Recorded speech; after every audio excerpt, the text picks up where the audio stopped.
And welcome in. Happy Friday, everybody. Welcome to the Nick Club Wrestling Happy Hour. I am one half of your host and your virtual bartender, Mr. Nick Teodoro. Joining me, as always, my tag team partner in life, my wife, Miss Nicole. Nicole, what are you having? Well, it's half gone now, but I am drinking some Tito's, some Art, some cranberry juice. Mr. Nick, tell the people what you're drinking and our three things for the show. My J. Lure 7 Oaks Cabernet, as per use, as you like to say. Well, Pat McAfee turns heel and joins up with Randy Orton.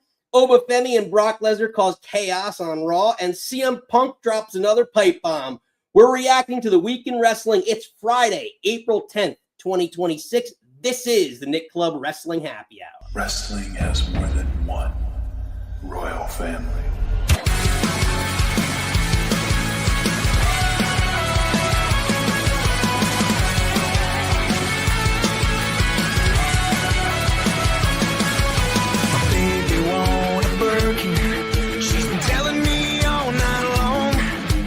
Gasoline and groceries, the list goes on and on. This 9 to 5 ain't working. Why the hell do I work so hard? I can't worry about my problems. I can't take them when I'm gone. 1, here comes the 2 to the 3 to the 4. Tell him bring another round when he's ready for. 2 stepping on the table, she don't need a dance floor. All right. Someone pour me up a double shot of whiskey. They know me and Jack Daniels got our history. There's a party downtown near Fifth Street. Everybody at the bar getting tipsy. Everybody at the bar getting tipsy.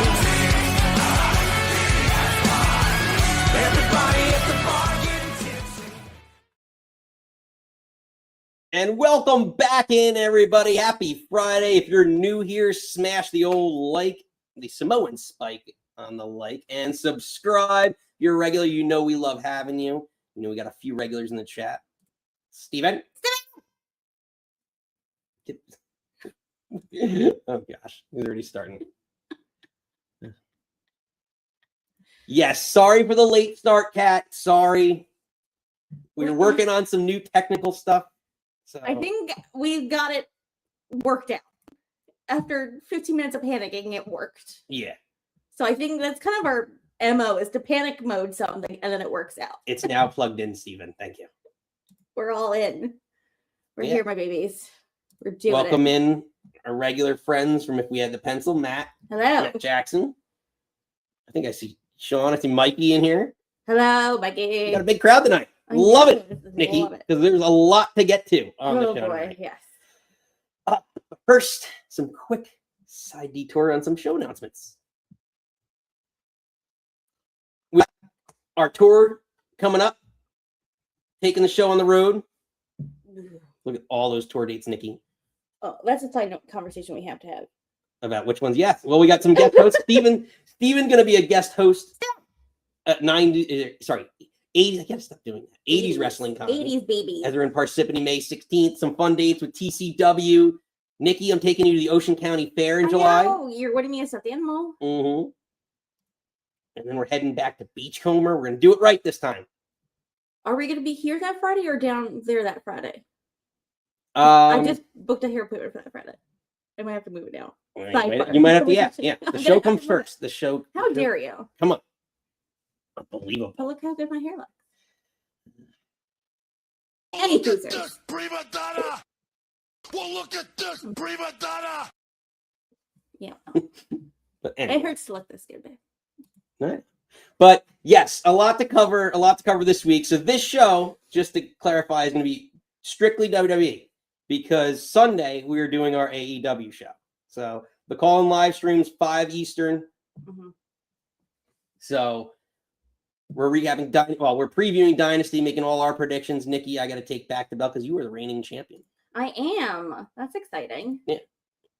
I'm not good at these because I usually go, I want to get the Hurt Syndicate for 6 pay-per-views in a row. Yeah. So it's surprising I do have the AEW belt. But And well, we're sickos, right? We only watch WWE. According to some, if you listen to some circles or some circuses, excuse me, We only watch WWE, but we also watch AEW. But next week, if you live under a fucking rock, it's WrestleMania. So Podmania begins, Nikki. Podmania weekend begins, which I'm super excited for. Next Friday, we're doing WrestleMania preview night 1. I don't know if we're going to throw trivia in because there's so much to get to. Oh, but it's tradition. I know. But it's going to be a long one. It's going to be a long show, night 1. So looking forward to everyone join us for that. And then bleeds us into Saturday, which we're going to be on one of Mikey's watch-alongs. Well, both Mikey's watch-alongs. We're going to chime in there with our good friends. We're inviting Mikey. From the BCP WrestlePod, or BC WrestlePod, sorry. And yeah, as we head towards night 2. Electric Boogaloo. Yeah. So it'll be fun. That one we're starting at 3. So in the afternoon, because the No, I know. I should... you start basically like 6, so no sleep till Las Vegas. Yeah. But just wanted to get a couple things out there as we gear up for a big WrestleMania week. But yes, Nikki, again, some fun show announcements, because it's all about having fun. That's what this show is about. Not breaking things in the bar. It's fine. This is why we don't have nice things. I'll get it at commercial. Yeah. But yes, that's what we're about. We're all about having fun at the bar. You want to have a drink with us and shoot the shit and talk wrestling. That's what this show is about. Your opinion matters here. Everyone's opinions matter. We can have a difference of opinion. And I just want to stress this about this community that we've built here on this channel. And because some things have happened, not going to get into the specifics of it. But point is, everyone has opinions on wrestling. That's why we're all here. We love to talk about it. We love to talk shit on certain wrestlers. That's fine. That's the craft. But the idea of this, and Mikey, I love you, buddy, because you word this way better than I do. You have a disclaimer on a show, or used to, I think. I don't know if he still throws it up. But you can all have different opinions, but be good to people and treat people the way you want to be treated. Never attack anyone's personality. If I see any of that shit on this show, your ass will fucking get booted quicker than you could even say the word. So this is about bringing people together. We did this show to have a good time and reach people around the world and have a great time with people. So we want to hear your opinions and know that your opinions are welcomed here with wrestling. Anything you want to talk about wrestling related, but do not take a shot at anyone on this show personally or anyone in the chat. That is the rule. And if you do that, you're a fucking asshole. So that is all I'm going to say about that as we move on. Nikki? Yep. We're moving on because it's a fucking wrestling show and we're going to have fun and we're determined to have fun. Yes. Well, thank you, Matt. I love that too. Smoke them if you got them, Matt. Cheers, babe. But yeah, let's get to some funner things because there's only one segment. Oh, God. Well, it's debatable depending on what's going on this week, but there's only one segment I think could pick us up and get us on the right track. So it's my favorite segment. So it always makes me happy, whatever it is. It's your favorite segment. It's Nikki's favorite segment. It's Nikki's non-kayfabe news.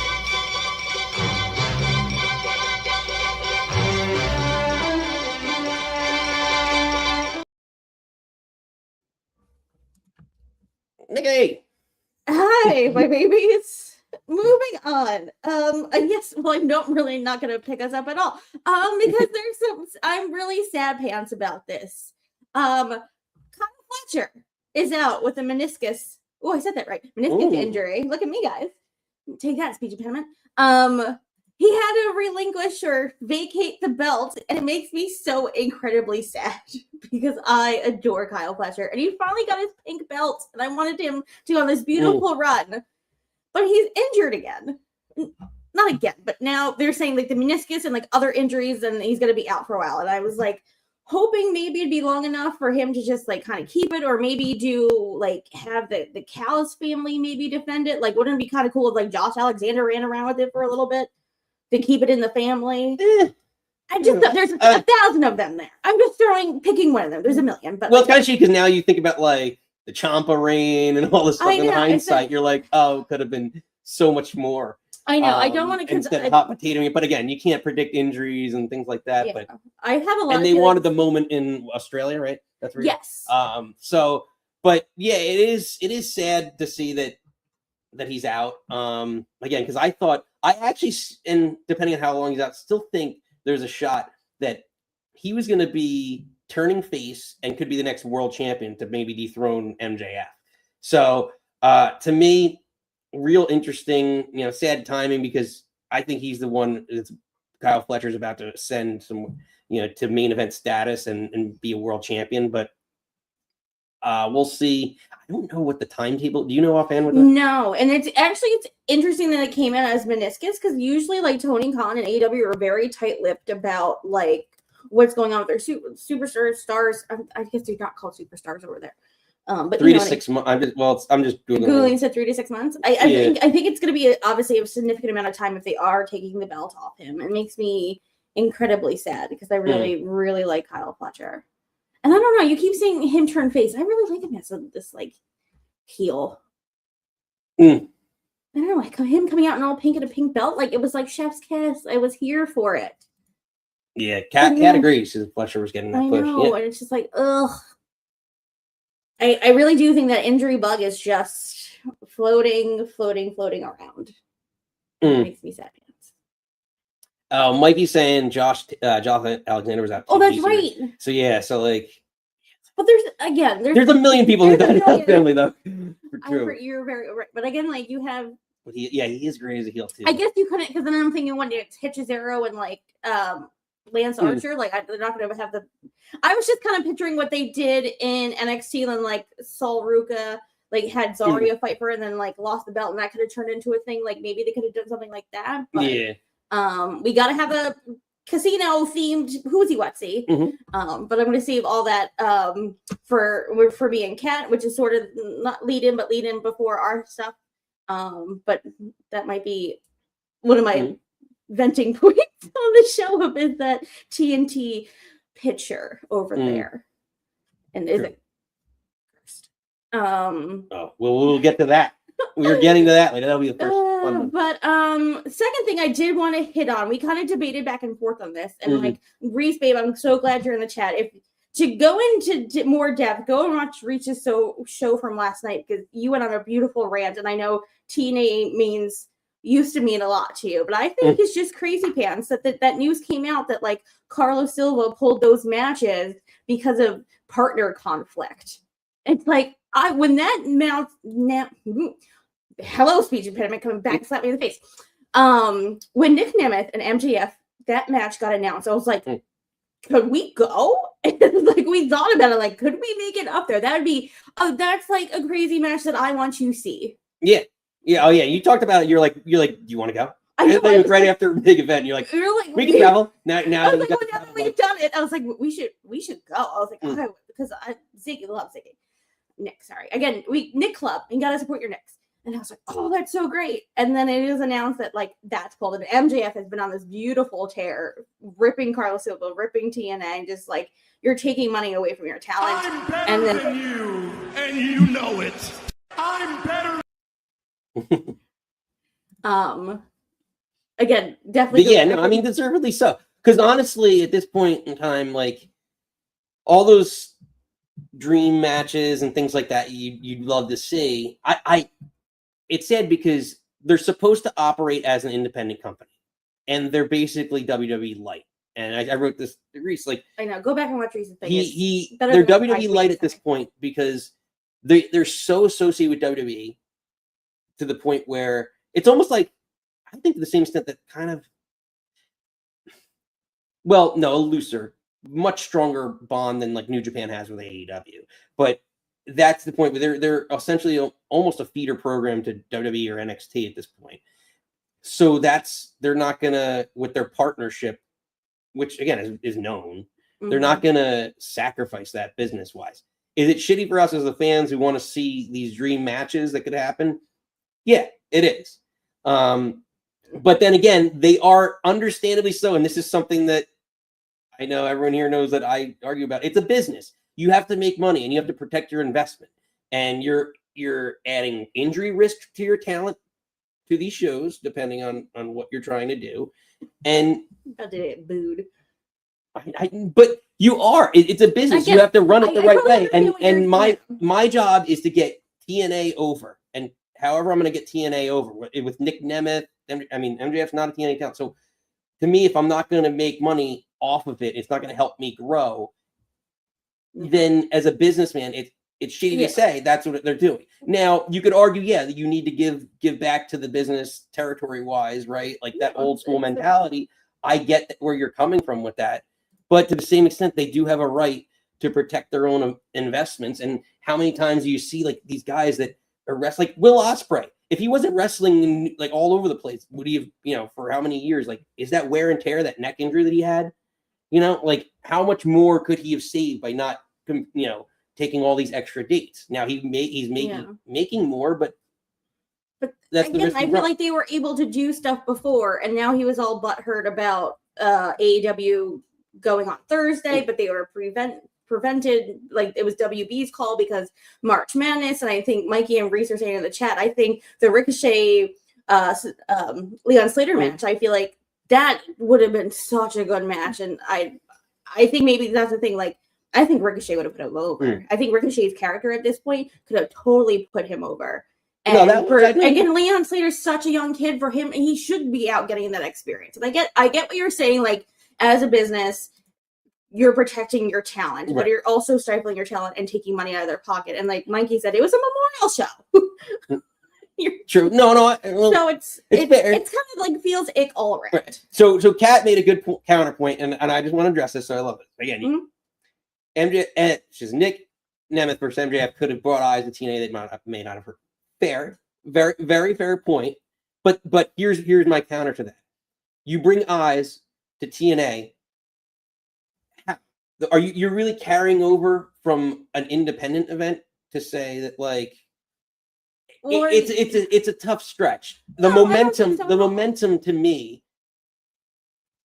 I don't know how much momentum. I mean, how many people are not going to know Nick Nemeth from his WWE days and are going to run into Nick Nemeth now because he's wrestling MJF? I think if you are a TNA WWE kid and you want to watch Dolph Ziggler, you're going to watch Nick Nemeth, and you see him fight MJF, and MJF cool as fuck, and you see that guy like, who is that?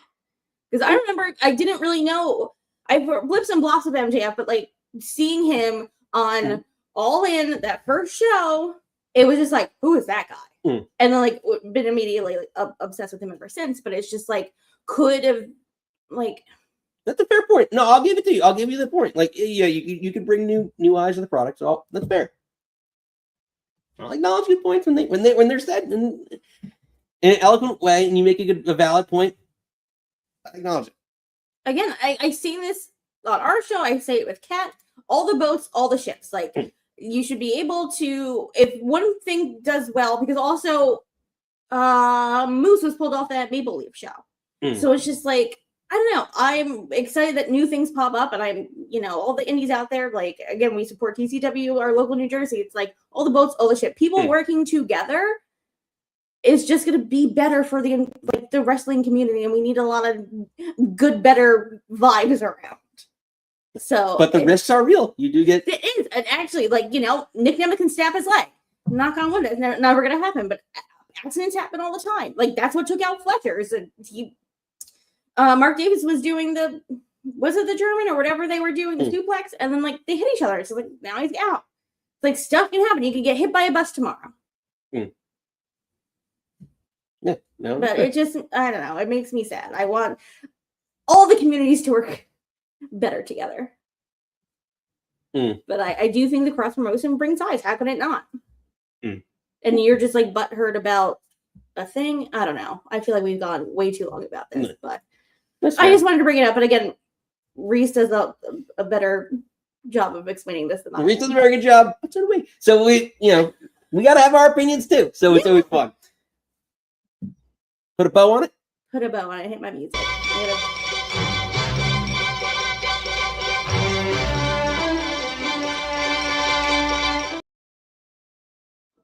Nikki dropped something. So we all saw me drop something. Oh, relax 30 seconds. I'm here. Unbelievable. I'm here. This lady. Sorry. You never dropped anything in your life? Nope. Put her back in. There we go. I just dropped my flip-flop. It's fine. Yeah. You're going barefoot. Let's do this thing. But actually, you know, I should have cut because it's time, Nikki, to go into Monday Night Raw. So, let's hear from somebody who competed on a Monday Night Raw. Uncle Fred. This is WWE Hall of Famer Fred Ottman, and you're watching Nick Club Wrestling Happy Hour. Yeah. Wow. Yeah. Someone, I Steve will may- correct us. I'm pretty sure you competed on Raw. No, Uncle Fred. Yeah. Mikey said he's going to say much more. Yeah. Yes. Calls coming I up. want to hear it all. Calls coming up. But Nikki, let's start Okay. with the pipe bomb that opened Monday Night Raw. Let's hear from CM Punk. Being hated by losers is the price I pay for not being one of them. And when you do bother to show up, you show up late. You gleefully leave early and you puff your chest around in the back like you're The Rock. At least The Rock is a Hollywood superstar. Oh, I'm sorry. Was a Hollywood superstar. And your tools, well, they're store-bought and they're hand-delivered and they're like you. They're plastic. And you are just a buck-toothed Nepo baby who ate dog food for a weird old man. Lower the ticket prices, because I want all these families to come and watch me stand on Roman Reigns' throat at WrestleMania. Nikki. You. Punk drops a pipe bomb. Yeah. Might end up with a fat lip. What are your thoughts on CM Punk's pipe bomb promo from Raw?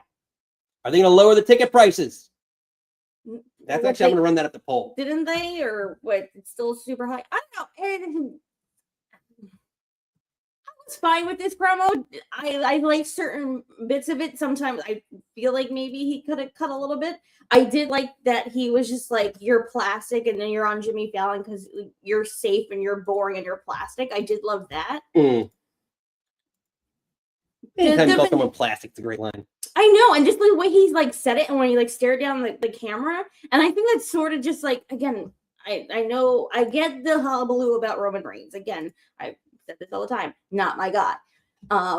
So like obviously I'm Team Punk in this, but I liked that. I just like him and like him sitting down, and then him is like Houston, your wrestling city, and then like he keeps bringing up the Usos, so like I feel like they're gonna come out and do something during this. Well, I mean, but like I could have done without the Vince McMahon. I do have the theory that I talked about with the Uso, with more Jay Uso. I don't know where Jimmy falls into it with some sort of new bloodline forming. I think that's a post WrestleMania thing, but I think that like I don't know if Tama Tonga. I would like Tama Tonga to join up with Jey Uso. That would be a nice, like the two right hand men kind of joining up together. But yeah, I think that's kind of gonna happen. But I don't know. I think it was. No, you didn't actually. Yeah, fair enough. No, I just had to ooze down him. I don't know. I get it. It's like, oh, guys, bring up Vince. There's just been too much Vince talk lately between SmackDown and here, and I'm like, I don't want it. I don't need it. Yeah, and the agent. Yeah, with McAfee, we'll get to that because I kind of I didn't bundle them there, but when we get to the SmackDown segment, we're gonna talk about the whole McAfee thing. Yeah. But yeah, I did like. Yeah, I'm interested how Punk's gonna interact with that whole storyline because I hope it's kind of like the Rock thing where he just kind of just says something but doesn't really get involved in that because I don't think he really needs to. But yeah, I digress. But yeah, like to me, we talked about this because Roman hasn't showed up. And Sean called in a few weeks back, and he's like, when Roman won the Rumble, he's like, I'm cool that he shows up. And we talked about this, like he hasn't shown up. But Punk has found, he's a great talker. I think he's found a way to keep this going, good enough that I think the main event of WrestleMania is going to be good. And I just don't know. I think there's going to be a swerve that's going to happen. I think there's gonna be some big storyline that comes from it, but which we'll talk about more. But in the I do next love week, again. yeah. They announced the card, and I do love this is the Sunday. Mm. I like that this is the Sunday match. So I threw up the poll here. Will WWE lower tickets to WrestleMania? 50-50. I don't know. I could have done without the Pat McAfee and the. It feels so ick. Again, if you saw my rant with Kat on Sunday, I'm gonna add more to it later. But it was fine. Again, but I like my champion being on TV. So I love when he was just like, he's like, I get booed because I say you're not here. And it's true. Yeah. It's just like Roman's not here. It's like booed, and he's like, I feel like fucking work. Yeah. He's like, I'm old, but I'm fucking here, baby. So. I may have something. Steven, you're the politest pickle, and I love you immensely. You know that. But yeah, no, we will. Yeah, I think it was a good promo. Yeah. A lot of people think that with the Vince mentions that he has a hand in things. I know the chat.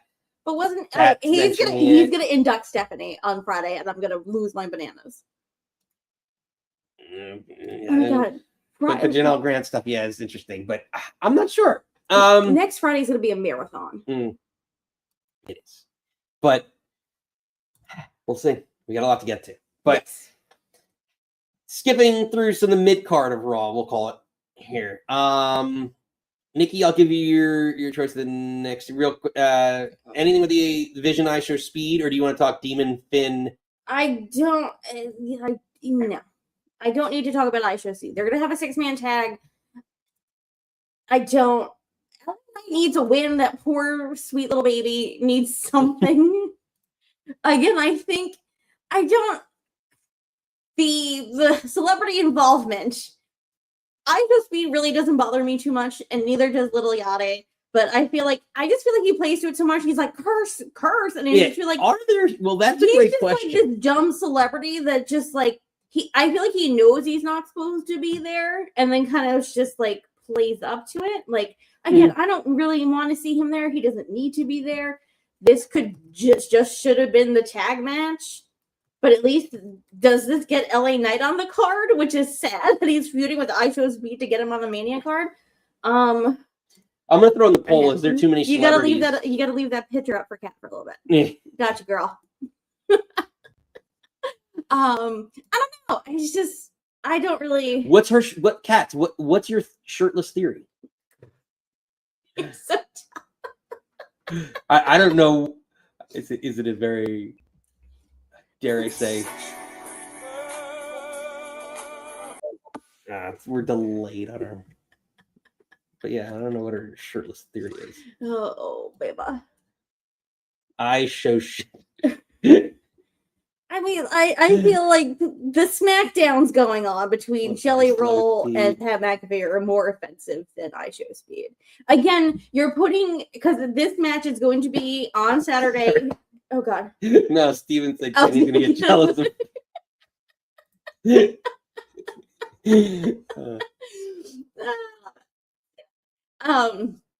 Again, this is going to be because ESPN's doing that first hour live. So you have Logan Paul, you have IShowSpeed.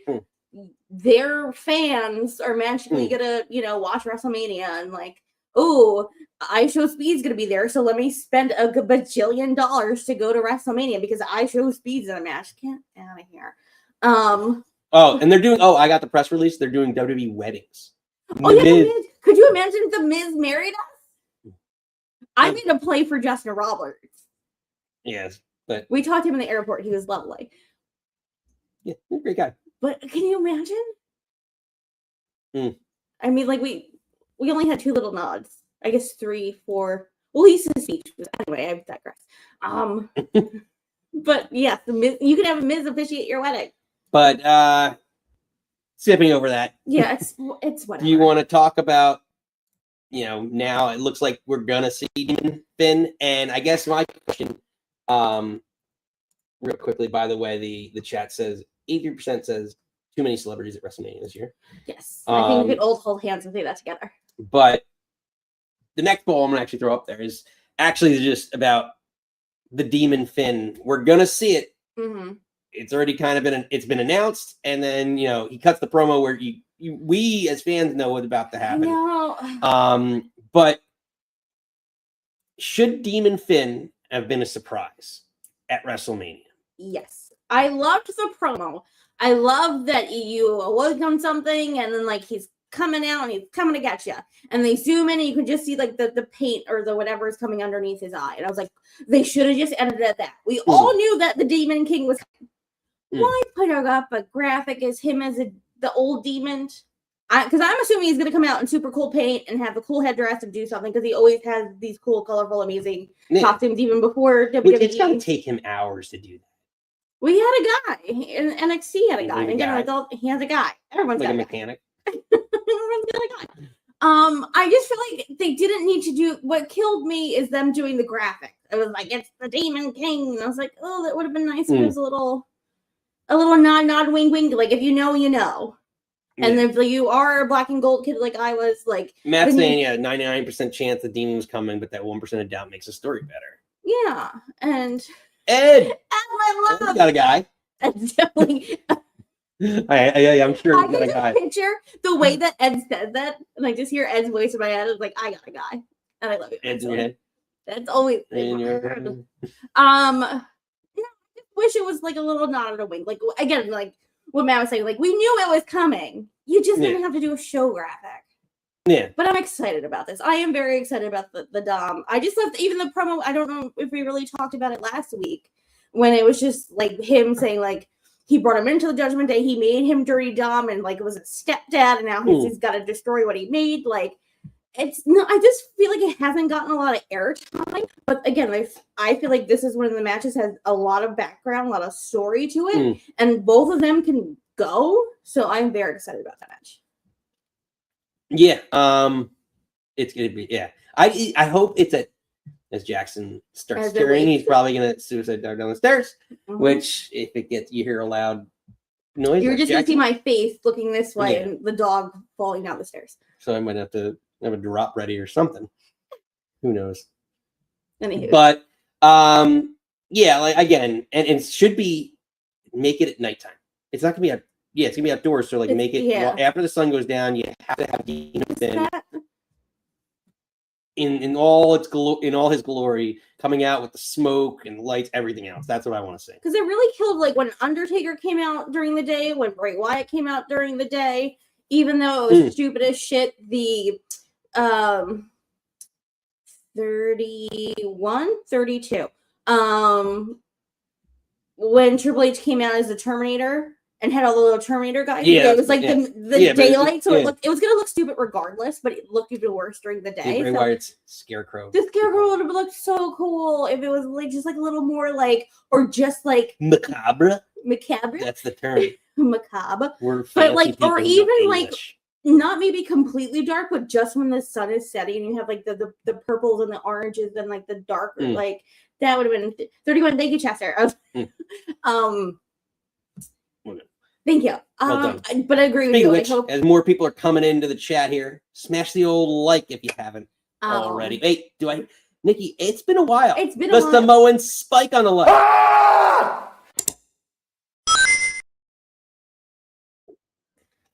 I forgot the Miracle Queen at the end. Yeah. Oh, it's great. I waited so long. I know. I need a better, maybe a 2026 version of a better drop. But yeah. But yeah, I'm excited. I'm excited about it. I wish again the graphic kills it for me, but I'm super excited. This again feels like one of the matches that actually has built and something behind it. It's gonna be good. So sticking with I guess the men's mid card, we did see the return of one Rey Mysterio, Mikey's Latin compadre. Hermano? No, is that it? Yeah. Yeah. Spanish okay, enough. you can stop. You're right, but you can stop. Oh, because I didn't roll my R. Hermano. That's why. No. That's why. Stop. Got it. Stop it. Nailed it. Mikey, I'm Nailed sorry. It. Nailed it, Mikey. I'm apologizing. I would. Mikey. Got you. Got you. Nope. Rosetta Stone. Nope. Los Rosetta Stone. Nope. Help this amigo. Yes. So Regardless, Go to Moving the on. next. moving on. Yeah. Rey Mysterio returned, and he enters the Intercontinental title ladder match. Fine. I hope they're announcing either. God, Jackson's happening. Either tonight or it is. Mike, Anna, you correct me. It's this Friday that that Penta and Vikingo are supposed to have their match for the belt, correct? Because then I'm hoping he gets added to the match. I really hope Ray Phoenix gets entered to the match. What's up, Gil? Or one of them. I kill. I don't mind him being added to the match, but I feel like there's other people thinking like, yes, I have that on my list of things. Like, I'm definitely watching this because I think that's gonna be a fun match, and I really love Penta with the belt. I don't necessarily love that he was like, I love ladders. Kingdom's my sky. Let's do this. Or the sky's my kingdom. But you can adding Ray's fine. I just hope they add Vikingo and Phoenix. Well, like, and part of me feels as though, like, I really just want to, like, if you're going to do this, I know they were always going to throw a ladder match into WrestleMania, but there's two things, and we'll talk about it when we get to SmackDown with, like, the Wyatts and everything, because I thought that, I've said this for weeks, that would have been more sense to put both the tag titles and the lantern on a ladder and let the Wyatts and the MSTs battle out that way, and you could still have had the story, but we'll talk about that later. But to me, I'd much rather have seen Rey Mysterio Penta one-on-one for the Intercontinental title. Like, have him show up. Maybe he wasn't cleared, but have Mysterio show up and essentially challenge him, you know, at WrestleMania and say, listen, you know, he wasn't a mentor, but, like, you know, we're both legendary luchadors.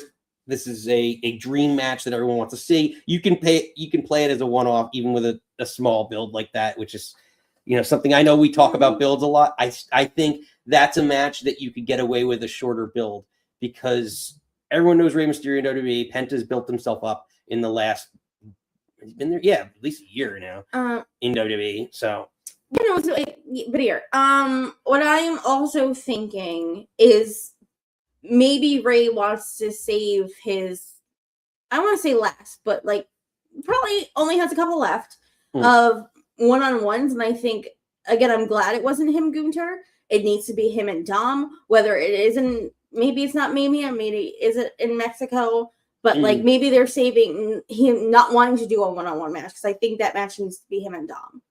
So I'm fine with him. I'm fine with the IC belt being the crazy car crash ladder match. I don't think I necessarily would want to see Penta right on one-on-one at Mania. See, I'd much rather see that than one, but with all of them, I don't know. All is right. Yeah, the Grande. Yeah. Or I was talking about his other comment, but the underground. Nope, the underground one. Oh, run back that. What? But yeah, all true. I don't know. I don't think this needed to be on one-on-one. I'm glad it's like a ladder match. It's a callback to they haven't had what. When did Zack Ryder win it? You're all good. 2018? 27. Is it 2016? Was Daniel Bryan 2014? God, time's a construct. I'm not good with dates. But I'm fine. I hope they add more, or maybe I think Chester said that maybe Vikingo does attack somebody. Like, I feel bad for Rusev because he sticks out like a sore thumb in this match. Chester's saying 32 in Dallas. Thank you. My Mania. And Matt's keeping agreeing up my with you, Mania says points. a Thank you, ladder Chester. match fits perfectly. Fair enough. Brian went because it was right after. Yes. So, what else we got? I got a couple more things. What else I got throw here? Okay. Well, before we get to the big meaty men hitting meaty men, what else do you want to talk about from Raw? You got any other takeaways? Well, you want to do with Heyman? You want to? Oh, I did. Well, that stuff. There's so many things. So first, I think we can all hold hands and say Rhea Jade is dog shit. No one wants to see that match. I don't think either of them want to have that match. She killed Elmo to make that monstrosity of a shirt. Yes, and so speaking of that, since you're going to go on, I wanted to do that quickly because I don't think anyone wants. Oh, I was going to say because now Io is going to be in her corner and not have a match presumably at WrestleMania. So I say I put female here, but Mikey was also thinking that. Is Io Sky the biggest? I usually use it like snub for WrestleMania for not having a match. The rumor is if it wasn't going to be on Mania, that then Backlash is supposed to be Io Asuka. Because right now, I don't know that. Technically, right now, Tiffany Stratton doesn't have a match. So I think that's going to be announced. I know it's not announced yet, but theoretically, right now, Tiffany Stratton, Io Sky. Isn't technically Sunday night one less match? Isn't there one more match? Chelsea Green, if she's injured or not, right? That's on the female side. So, and then my foot's not doing that. In general, is she the biggest snub to not be on the card this year? I don't know. I present that to you. Yes or no? No, it's the debate Kat and I had last week on Ellipsis and Lariats. Are people going to be left off? Absolutely. And we said that, if you don't have a story kind of going into Mania, then maybe you don't. And her story has been being this weird best friend, girlfriend to Rhea, and then also trying to help Kyrie. And it should have been a triple threat between Io, Kyrie, and Asuka. Could they have built that since Rumble to get to WrestleMania? Absolutely, but they didn't. Fair enough. And then with the ladies, anything? I mean, well, it makes me because Mikey put it in. It was the Liv Roxanne, that. I don't understand. I don't know if they were too close. I don't know if they were too close, and Stephanie wasn't expecting them to be too close, or Roxanne was supposed to get out of the way, or everything just happened too quick. That spot seems because the two of them had lumps, and Liv's in. I think both of them, but definitely Liv is in. Concussion protocol that you're just stop moving. I know. If she misses another major, I know. PLE, I'm super upset. SummerSlam in Jersey, she would have had the biggest pop of the night. Fucking pop. And she missed that. And then if she misses WrestleMania this year after winning the Royal Rumble, it would be awful. But I think they're exaggerating a little bit just to. I hope so. And she's putting all the there was a huge bump. They were all pointing at it, and then it's kind of went down and went a bruise, and she did my hair's in my glasses. Flipping off the photo, but I don't know. But there was also rumors that they're not sure if Nikki is going to be cleared for WrestleMania. So do you take the Bellas out and insert Asuka and Kyrie? Do you put Io and somebody? Do you put Do you put Roxanne and Raquel? Do you put in who was the other people from SmackDown? Could it be Julia and Kiana? So I think that might be still up in the air. Again, I hope. I am. Give me all the shit, but I hope Nikki is healthy. I'm assuming they were going to take the belts at Mania, have their Mania moment, and drop it either at Backlash or Italy or whatever, or Saturday Night's main event because there's so many fucking pay-per-views we're about to get into. But yeah, so they might. Chester said they might still add Io and Asuka for Mania, but so you might. Yeah. That might be a nice one. But I don't know. I think now Io's in that storyline with Jade and Rhea. Yeah. So because again, she got beat up by the kendo stick. Yeah. So I don't know. But Nikki, I'm not really loving it, but we'll see. Moving on, let's get to the main event because it's big meaty men. Nikki. Slapping big meaty. That's true. Let's take a look back to Monday Night Raw where we saw Oba and Lesnar just go through some absolute destruction. Are you talking to me?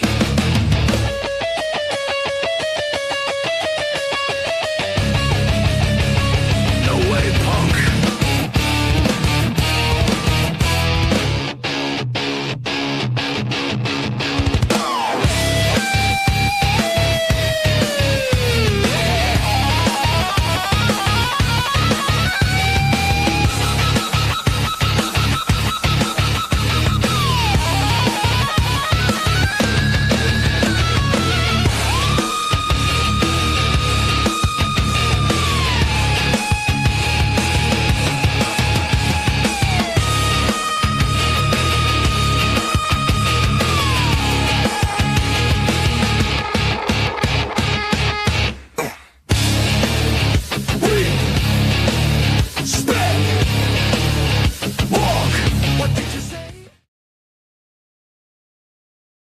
see Femi and Lesnar brawl again.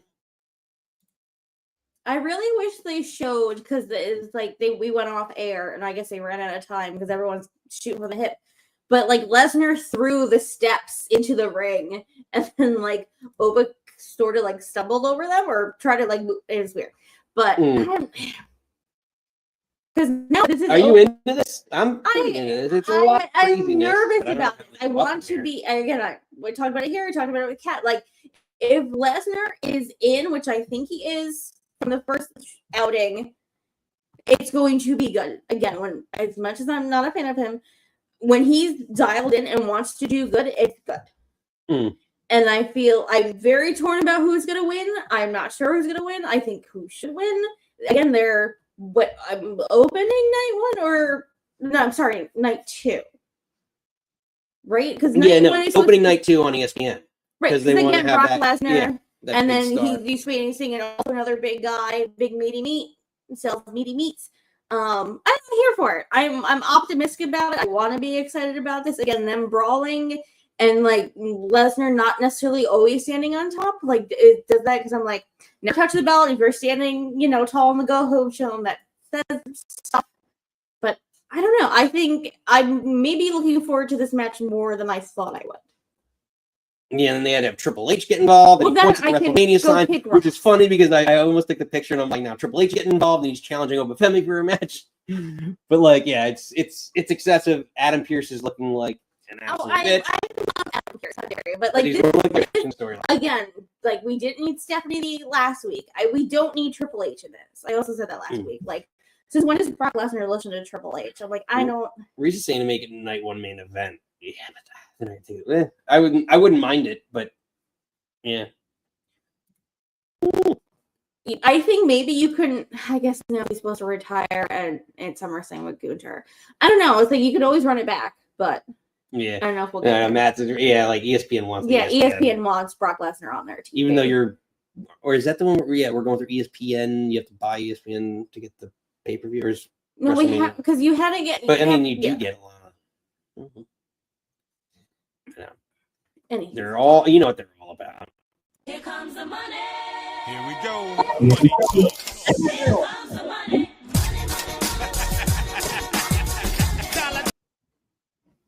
What do you think? Kat has a great point. Who does Brock listen to? I don't love it. Well, obviously Heyman, we all adore. Give that man 4,000 Oscars. But it's very true who he listens to. Yeah. And I'd assume that Heyman's going down with him to the match. Like, sorry, they're just talking about how they're going to watch it. Weekend for the win, and then Ed said he's flying to the UK to watch it on Netflix. Yeah, it sounds like a great solid. We're all going to go to the races next weekend. Also, Steve True party reasons. Party reasons. WrestleMania. We're here just to watch along and like. But again, I want it to be good. I want it, again, not my favorite, but if he's invested, which he seems he is, then I'm all for it. Ed.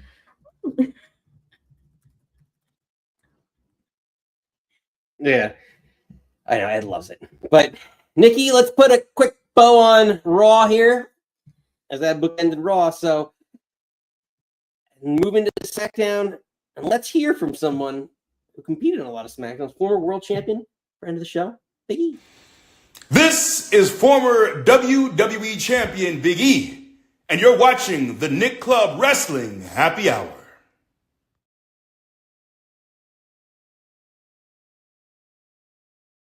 Man, everyone with their eyebrows. Eyebrows. Yeah. But Nikki, let's get to it. SmackDown reactions. A lot to get to. A lot of fun in SmackDown, though. I thought, before we get to, again, the big elephant punter in the room. Sheesh. There's a couple fun things to start with. Let's start with the number one fun thing. Let's start with also, a friend of the show who visited us from time to time, Uncle Howdy. Yowie wowie! Yowie wowie! No one wants to talk about this. No, Uncle Howdy finally, Nikki, got his lantern back. And maybe now the Wyatt.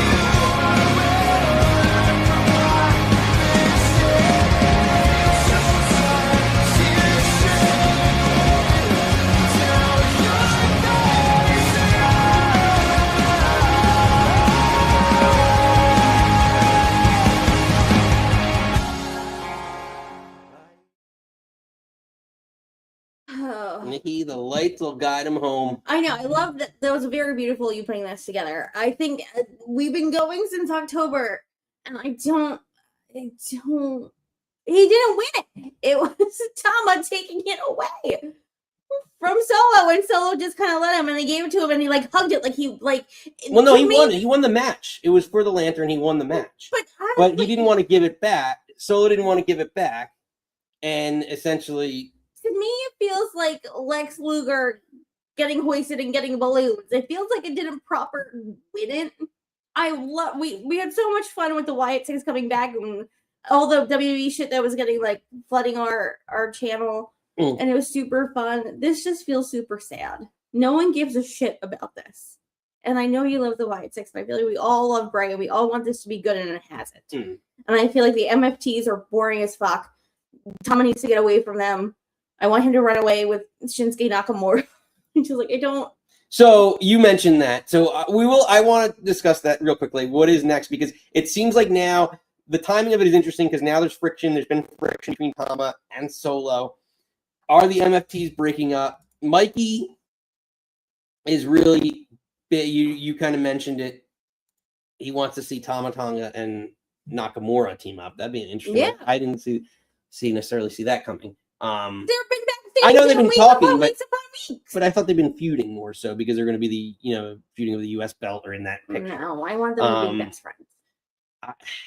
I think the MFTs are definitely breaking up. Like I said earlier on the show, I think they're breaking up and a new Bloodline MFT version faction is forming with Jey Uso. And I wouldn't mind Tama Tonga and Jey Uso both being together as like the right-hand men and then having, I don't know if JC, I think probably JC and maybe Camacho. That's all he's going to be known as to me is Camacho. Tongaloa in that role. That's kind of how I see it. But I don't know. I just feel like this feud has just been sad and it's gone on for way too fucking long. And like, obviously, this is why I didn't get blown up at me because no one cares about this anymore. Yeah, well, but that thing, I think it deserved at least. I mean, why do it last week? You could have just waited another week and a half. Because no one wants to see this, sweetheart. Yeah. I love you. I know you love the Whites, and I get that, but ship has sailed. Ship has sailed. I'm sorry, but we have to let this go. We will sail on this one. But I love you, but no one cares. I want to, but we don't. It is. It is hidden. Smoke him if you got him.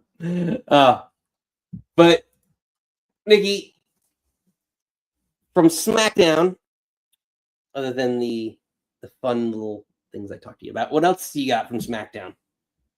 We'll get the player thing and get to the main thing. I don't know what you want me to say right now. All right. Well, we're talking about some fun. fun things because we haven't really gotten the chance. To talk about Dan that much on the show. We talk about our love for him. We didn't really talk about like his interactions and what's going on. And he's been having some backstage interactions with The Miz and Kit Wilson. And I love Kit Wilson forever, but toxic. I know I'll get that one, but You But Danhausen's been undefeated with his curses so far, and one of the victims, if dare I say it, has been Miz, and he's been under a series of unfortunate events because he will not mentor Danhausen. So let's take a look back at how we got here. Nick, I need someone I can teach my 3 core values to. Master, inspire, zone in. Yeah. Not some goth kid that nobody invited to the party. Jeff is a fun thing. Anyway, you're perfect for this. You've got a legendary career. So, you shall make Danhausen a WWE champion of some sort, and you're going to get Danhausen his own television show. Wonderful. Very evil. I'm not going to mentor you. Yes, you are. No, I'm not. Yes, you are. And you know why? Because if you don't, you are cursed. The looking glass. 7 years of bad luck. The good thing is in your past. When you believe in things that you don't understand, then you suffer. Oh yeah, superstition ain't the way. Nikki, So good. Danhausen helps R-Truth and Priest retain their tag titles. And Or maybe Asuka. We don't know. yes, it could. Our truth called him Asuka. It's like, But man, he's so. where do we go from here with Danhausen? He's undefeated with curses. Does he get a title at WrestleMania? He did uncurse Dan Engler, yes. so he can officiate again.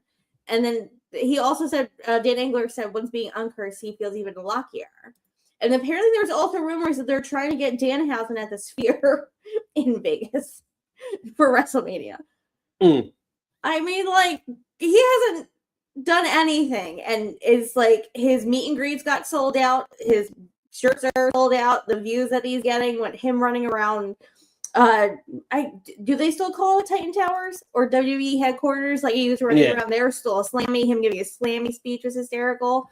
Like again, it's just it is a one. I know people shit on it, but I think again, sometimes this is supposed to be fun. Sometimes we forget that wrestling's supposed to be fun. And this is just fun.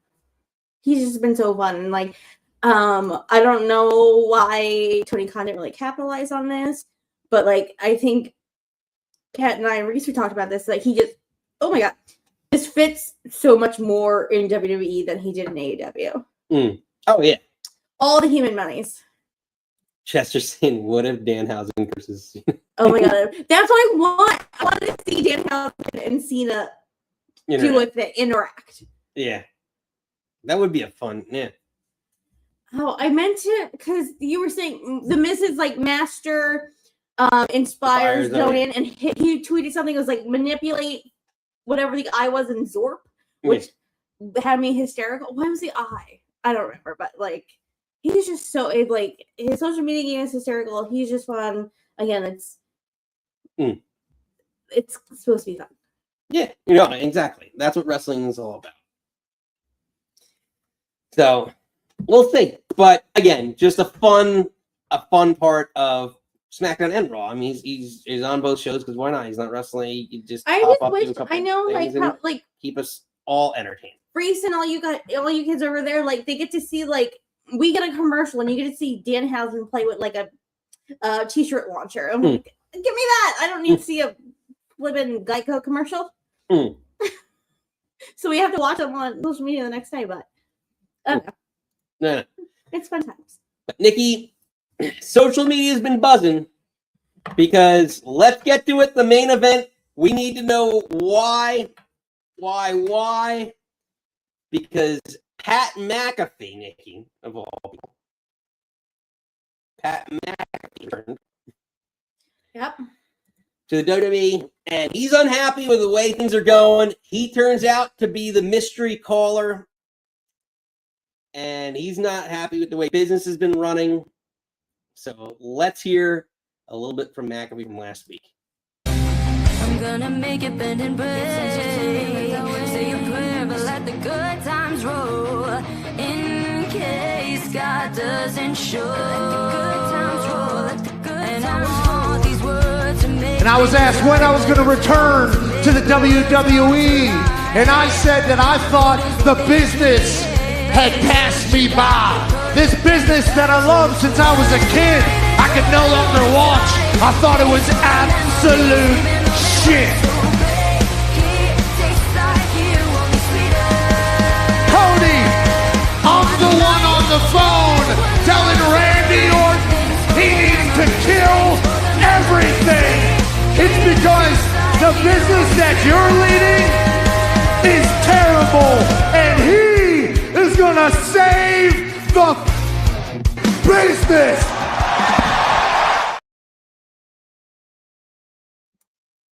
Nikki, Can you just play my thing immediately? you should have told me during the break. Oh, I thought you knew to play this immediately. I did not know to make it, but You here can you play go. it immediately. Hated it.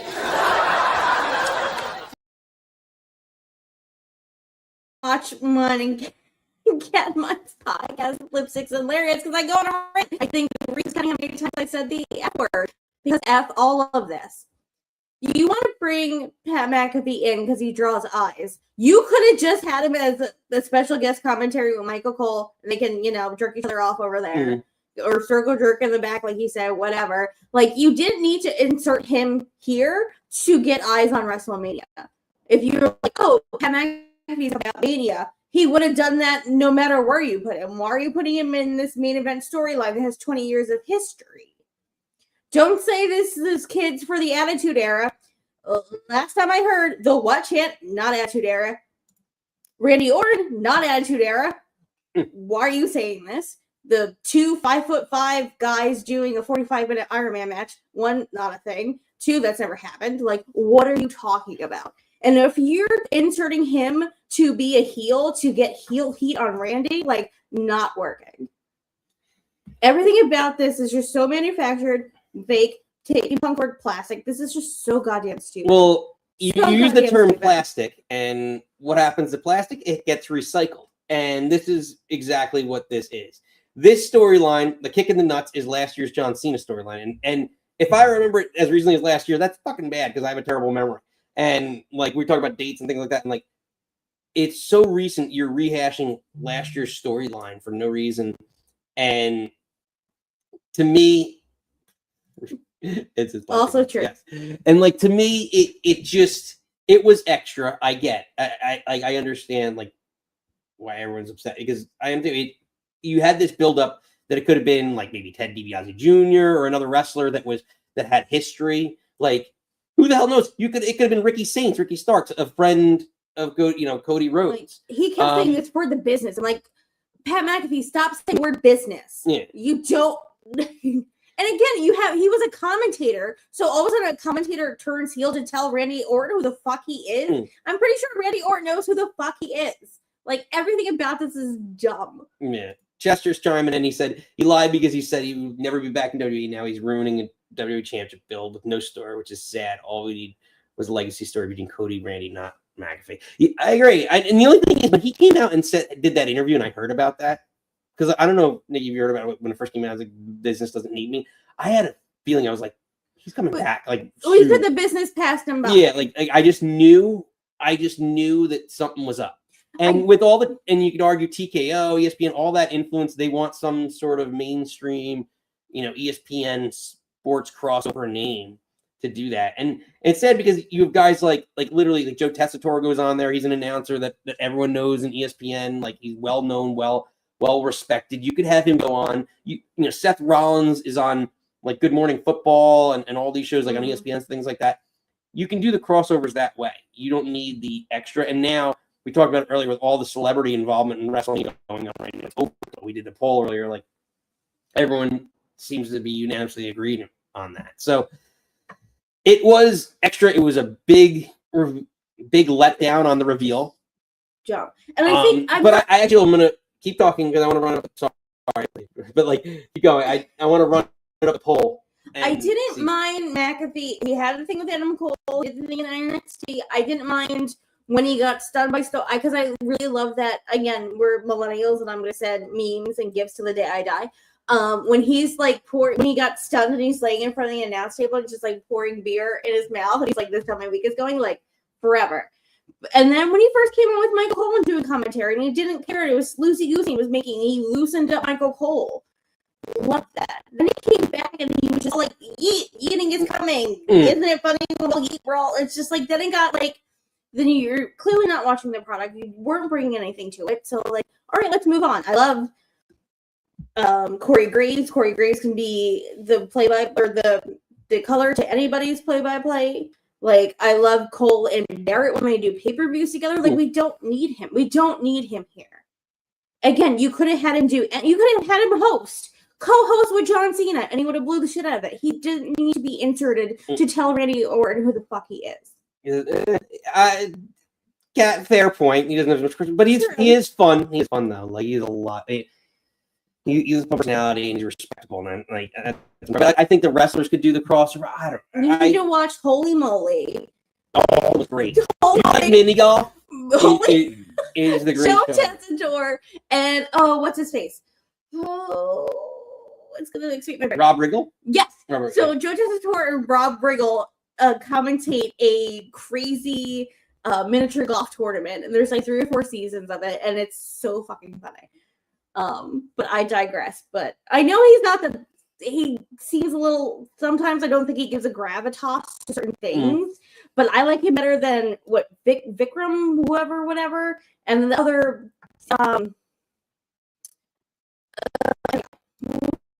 goes on all. The other, I rather him than those other 2 people. But I digress. No, that's fair. That's fair. Yeah, Nikki. As we put a bow on that, anything else for SmackDown? Well, I'm gonna, because people are patiently waiting. We're gonna open up phone lines. I know we had technical difficulties. We got on about 15 minutes late. So, Kilt, Reese, you guys backstage. We're gonna get to you really, really quickly here. As we open up the phone line in a second. But yeah, let me get the links. Which the links are in the description of the show, but let me just throw it up here and pin it in the chat before we get to that. I know. As we get to our for hanging out. I know we're a little late today, so thanks for your patience and hanging out and being cool and awesome. Yeah, we got a bunch of it's I would argue a record number of people in the chat. So thank to you all for being part of this community again, joining, chiming in with everything fun. Again, we're all here having a great time talking about wrestling. We all have different opinions, but in the words of Jerry Springer, be good to yourself and each other. So no personal shots at each other. That's the rule in the show. But let me pin this up in the chat. Having your screen over there has really been fucking me up this whole show. Whatever. Stop looking at my stuff. Joke's on you. I had porn playing on it. Okay. Congratulations. You're welcome. Well, that'll get you to stop looking over there. Probably would.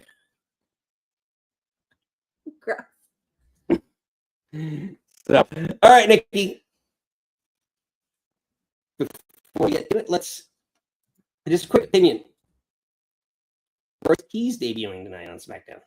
Yeah, it's good. I maybe this should have been the SmackDown now. It's been this long. Maybe it should have been SmackDown after Mania.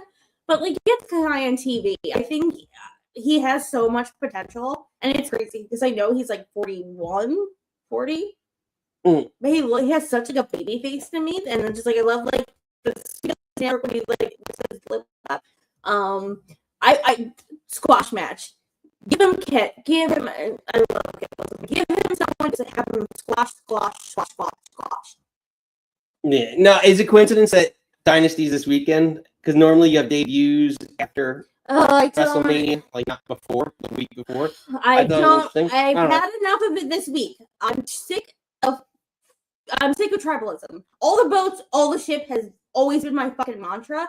I don't care that he was in AEW and he's here now, and then like let's just. I'm just saying it could be.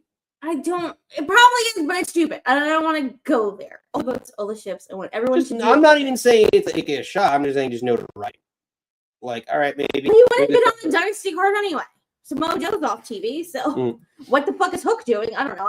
Didn't watch Collision last week, so who's to say? But fair enough. All right, Nikki.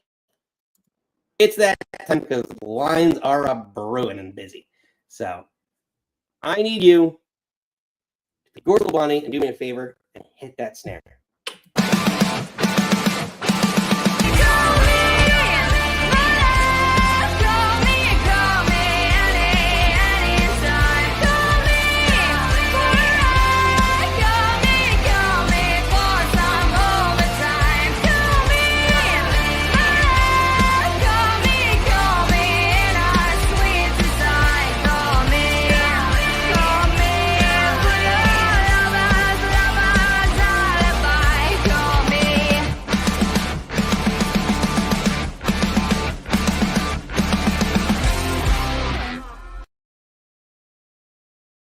I'm sorry, real quick before you bring him on. Say what's a fun and recently with us. Ladies, I love you. It is. It very much is. Rufio, oh yeah. Stop it. Rufio. Oh my god, stop it. Fucking that core memory of that movie in our household. But anywho, sorry. Well, our first caller was there, but he's not there right now. So we'll go to our second caller. Let me find it. She wants to go. I don't know how to pronounce this. Shota Umino, the goat. Oh god, he's not going to say that. Cat. Umino! What's up, guys? Hi, friend. What's going on, Cat? How you been? Hello, my best co-host ever. I'm good. I have a theory about the Pat McAfee. Instead of him being the one revealed as the voices, we should have had the voices be those in Randy's head, put Pat on commentary, and just have Pat interfere in the match. If Pat has to be involved. That would have been better. Yeah, you're right. It would have been a much better. Yeah, like because even like just you remember back like when like they kind of ended up doing it with Kane. Like the burn scars were really ended up just being emotional things that he came over like him in his head. I like that, and they've been doing it recently a lot with like Bailey had the split personality. Who's doing it right now? Blake Monroe was doing a little bit of NXT, but I think they dropped it. Who's Finn Bálor? No. Oh, killing me. Someone doing it. Some chat and say it, and it's gonna anger me that I can't think of it right now. But anyway, go on. I digress. What do you got? Also, we're gonna have a new segment on the podcast, Nikki. Thanks for it. Just me ranting and yelling. It's gonna be called Nikki's Nitpicks and Catherine's Shirtless Theories. I love it. Oh my god, I'm so here for that. Yes, because I'm gonna work on some graphics and we're gonna show it off on Sunday. God. There's so much stuff I want to say about Fletcher and the TNT. I was like, no, I'm saving that for me and Catherine. I love you, but I was like, that's so we're gonna talk about that on Sunday for sure. But that is my shot for tonight. I'm drinking a refresher from Dunkin' Donuts because I needed some caffeine today. And I will see you on Sunday. Bye, Kat. I will see you there, babes. Bye. Bye. Always a pleasure chatting with I Kat. know. That's my girl. Sundays. I'll be with her before I'm down here with you. And good night, bad. Goodbye. Were you trying to? I was trying to play her out, but all of our drops, everything is our sound so, and that's what we were trying to fix. Our sound so off today, so Yes, apologies, but so next time, bear with us. I But know. Cat, love you, girl. there he is. All right, here's our first caller, but he's back in. Let's bring him in. Kilt. Hello, Nick. Hold on, you gotta do it again. Oh, I gotta do it again. I was trying to do it the first time. Do it. Hello, Nick and Nikki. Good evening. I'm going too far. Shit. What's up? I didn't have any dark music. I only had like sexual music, so that's I should have queued it up a little bit better. I would have been like, "Ugh." But you know, it does work because I am on the sexiest NXT review show on the internet. Also, I know. I think Mikey rubs off a little bit of that on you, so you get all of that.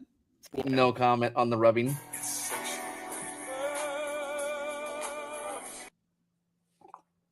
Anywho, as I was going to say, what's up, everybody? I have missed you, good sir and good madam. I am currently drinking a little mix I make of Dr. Pepper Cherry and Cooper's Mark Vanilla. Ooh, a fancy pants. So, I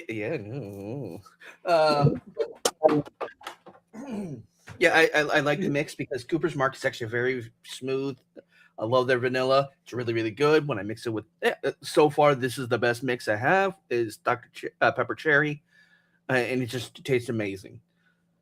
So, there's a lot we can sit here and discuss, and a lot I can probably vent about, because one of the things is, as always, NXT is going to be better than main roster, and for those who got to watch Stand and Deliver, either with us over on BC WrestlePod or on your own,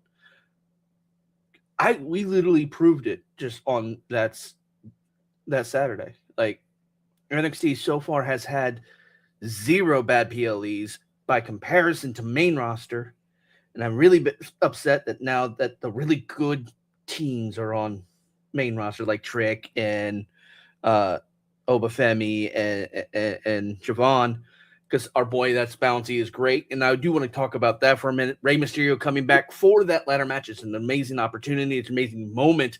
And while I don't disagree that okay, let me specify. I think I told this to Mikey. I think one person on that match grouping right there should be removed. Rusev being one of it, because he's such a big guy. He doesn't really fit in, and they should have had Rey Fenix. There's not a whole reason. I feel like he's carry people for a good spot. Like he's so muscular. Yeah, like catch. Yeah, he could catch. He could probably do. If you remember, Big Show smacking Rey against a pole all those years ago when he was on the backboard. That's kind of the only thing I could really see him doing. Like maybe strapping someone to a ladder and then smacking the ladder against the ring. That might work out, but again, for this type of a match, you have so many of these. You have so many luchadors already there. You also have our bouncy boy himself, Javon Evans, who is a high flyer. He goes everywhere. He is basically the closest that we have in America to a proper luchador. Excuse me, like Penta, like Rey Fenix, like Dragon Lee. Now, if you were to bring Vikingo into this, I think that would be an awesome, amazing point, because I'm glad you brought it up earlier. That would be a great match. Having all those wrapped up would be an amazing match. Because they only other person I can think of. Sorry, right? Like that's, but like they can do more spots. Like that's why I think that like Rey Mysterio, like with his age, like some of the people in it, like Rusev, like it's gonna be a spot fest. That's usually what these ladder matches are. And like, why not throw some of those people in there that can do that and are at maybe an age? And again, I haven't researched something good, but like that they can take these bumps where Rey Mysterio's got a year left. We always say it's like a year left, but probably. Honestly, I think what it should have been with Rey, in all honesty, if we weren't doing this ladder match for the IC title, I think Rey going into WrestleMania should have either interfered or got involved in the Dom match and either gave his belt to to Finn, so that way Finn can belt him again, just like Rey did beforehand. Or there's some weird redemption arc between the two of them and they actually get along again, something like that. I would like to see that before Rey retires. I would like to see the Mysterio boys on nice terms outside of closed doors. For that, also, if we're going to keep going down the list, because I have a lot to talk about. Pat McAfee was stupid. I love Pat on commentary, and I agree, Nikki. You with what you said was Pat should have been narrating or commentating on the voices inside of Randy Orton's head. That would be great. Sorry. we're talking about Randy. Excuse me. We're talking about Randy Orton. It's an emotional time for you. It is very emotional. But no, it was funny. Like we talked about Randy Orton during Stand and Deliver, and we were talking about Miles Bourne being Randy Orton Jr. And I you the one very important piece of information: he can't be Randy or Miles Bourne cannot be Randy Orton Jr. He can't hear the voices inside of his head. Oh. Bad dirt joke, but I know for a fact if you don't booze me nothing. I know what makes you cheer. But let's move a little bit on because I know I only have so much time, and I don't want to take away from Mikey, even though I probably will anyways. What we have Oba Femi and the okay. I'm gonna be quick. Sorry. Oba Femi and Brock Lesnar. Oba's gonna win, obviously, because well, I mean, no one asked for Brock. He just showed up. Should have left alone. Finn's gonna win against Dom because honestly, that'd be great. I'm speed running this so that way I can get out of the way and everyone else can jump in. Liv, if she comes back from concussion protocol, or if they pull a freaking Seth Rollins and try to make it not, that would be great. I think she's gonna have that's gonna be a great match no matter what. I don't want Stephanie to lose at WrestleMania for this. I think this would be a better either at Clash in Italy or further down the road at a different PLE. Not saying that Liv's not a good person to be in that spot, but she's already been there. I don't think that's good spot for her so quickly to come back to. The tag teams, there's a lot going on there. I think I like the Io. I like having a triple threat with Io, Kairi, and Asuka, kind of fighting for independence. I like that idea. That would be cool. Or having Asuka and Kairi be part of that tag match for our championship. Oh, there's so much else. I have a feeling the match between Rhea and Jade will get interrupted by someone. I don't like what they've been doing with Jade Cargill because she looks like a weak champion. Her not having any defenses and having like a handful of appearances at most. Well, we're going to get into that a lot because I think as we do and Kilt, I'm going to give you one last shot before we go here because that's going to be a lot. We want you back on, Kilt. Next Friday, I will do my best. Friday might be a little busy. But CM Punk wins this because Roman's about to go on vacation again, probably to shoot another movie or just be Roman. And I understand Roman's potential reasonings for being a part-timer. Great. Cody versus Randy. I've seen it before. No matter which way you burn it, it's going to be a match, and I like either direction. And basically, that's pretty much all I got. So that way, we can get someone else in, and before they leave. Hey, well, always a pleasure having you, Kilt. You're welcome. We love having you. So I love having you too when you come over and visit us. Yes. And Nikki, next time, come visit us too. I know. I'm there. Oh, you're gonna see it. It's like Nick's face, and I'm like, I know. I'm here too. Yeah, sometimes the last time he popped in, you were elsewhere, and he didn't tell you he was coming in, and I was like, a week ago or something. Anyway, all right, I love y'all. I will talk. You are out of here. Out of the bar. He's cut off. That's it. He's starting to spread rumors and trying to cause. Oh, yeah. It was all a good time. No, great guy, great call. Kilt, check him out on the BC Wrestle Pod. They do the watch along that we will all be on, and actually Pod Mania to be part of. Going international this year. We're bringing Reese Lightning with us. The storm coming through the seas. So, Nikki. Yes. Speaking of which, we talked about Podmania year 2. that we're doing. Yeah, what? I have to. It's in my claws. Well, let's bring our friend who's helping us with Podmania with all watch-alongs, bringing the sex along with it, the sex appeal. Little Magic Mikey. Remember. Sorry. You don't read. I don't Mikey, read we the love chat. you. Oh, sorry, my bad. I had to read the chat. Nikki overrides it as executive producer. Sorry, we're gonna switch up the calls. It's the sex appeal. Roll that back. We're not saying Put it back that in your pants. Keep it in your pants for now. We're gonna bring someone on who's got pants. Maybe. You're gonna have no pants. Well, I hope he has pants on. But I know I don't know. I know he's got a pencil because if we had no, he doesn't have a pencil because if he had the pencil, he would write it differently.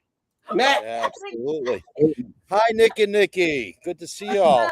What's going on, Matt? How you been? Good. Enjoyed the show today. I know it's hard for me to get on because it's like your hours are weird and like I got to play house husband because I just go to college and my wife works, so I have to like cook and I'm like But I said like, damn it, I'm getting on Nick's pod tonight because we've had some really good discussions in our group chat that we have and.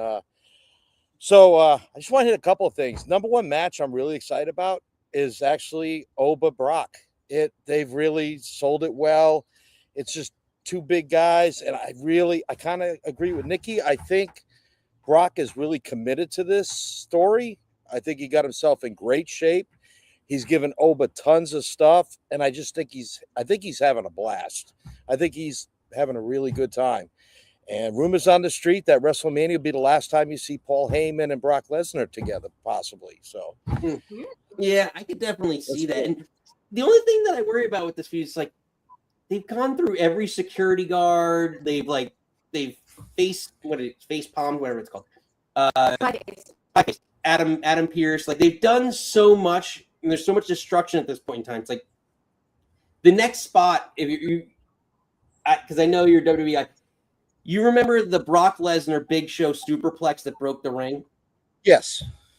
And like to me, that's the next big spot that these two have to do, and they're opening night 2. So how do you do that spot? You know, like because there's so much craziness that's gone on, chaos, and that's kind of what I said, like chaos on Raw. Because with these two, how do you make it bigger than what we've already seen? Like I don't know. They put them through a table, but it wasn't like a move. You know? No. And then I said in our Tuesday pod with Sean, I said they ought to put a stip on this match, make it a no DQ or whatever. And Sean's a big fan of keeping this one in the ring. So I wonder if Brock is going to make Oba work for this. You know what I mean? Like wrestling with the ground and pound, the suplexes and all that. So you may not see a lot of the outside the ring stuff. Like I'm sure someone's going to get put through a barrier. But I think, and I kind of agree with Sean after thinking about it, what would like a stip match do for this right now? Nothing. So, that's a good one, Reese. Brock versus Open. So 50, sure. I mean, Cena's half a dozen. Not to cut you off, but I said to Reese, which I love, the intro for If We Had the Pencil for year 2 now, which I love. Incorporated the Nick Club Wrestling Happy Hour, Mikey, and Reese, you were on there as subscriber 100 to the show, so that's awesome. That's very sweet. Thank you. No, we're excited. We just had this little podcast, and Sean and I, we just met in the Army, and we've stayed in touch and always talked. We always talked about doing a podcast, and so finally we did it. And our first year, we're like, man, if we get like 50 subscribers to YouTube, like I'm good. And we just next week is our beginning of season 2, and we're at 122 subscribers, and we got some regulars and got to meet y'all fine folks. So it's been an awesome ride. I can't wait to see what the next year brings. Looking forward to Is it Podmania, Podapalooza? I just call it Podmania just for hell of it because it's all getting WrestleMania. When I think Podapalooza, I think of the South Park episode where they make fun of Lollapalooza and they have the guy doing the awful Phil Collins and all the kids are on Ritalin. One of my favorites. But the undercard I really like. So out of your 4 main events, only like 2 now intrigue me, and that's Liv and Stephanie, and then Randy and Cody. I don't have a lot of intrigue for Punk Roman just because of the dynamics of like is Punk going to be a full timer? Kind of tied like a CM Punk, but like we say, this WWE is in a state of transition. They're in a youth movement. You're going to see over the next 12 to 18 months, a lot of these guys probably getting out of the title picture or just retiring. So I definitely, with the Javon Evans and Trick Williams, who's incredible. And I know you're big Trick. We are as well. I know you were big. You and Sean are big proponents of Trick Williams. Yeah. So for those of you out there that don't know about, we are WWE main roster only. We don't watch AEW, TNA. So a lot of these people we see, this is our first look at them. And we really try not to cheat, through the YouTube ways of, looking people up. So man, you don't research wrestlers? Shit. Fuck, man. I can't if I see like little shorts of them, maybe, but like Danhausen, didn't know anything about him until the reveal. Trick Williams, never watched a match. Carmelo Hayes, I bumped into something by accident, but then, every now and again, they'll call these people up and, for a match or a Royal Rumble spot. No, I don't study cage match either. So I don't know about you. When I go like to movie stuff like that, I don't like to do research like I'm writing an essay on it. I don't know.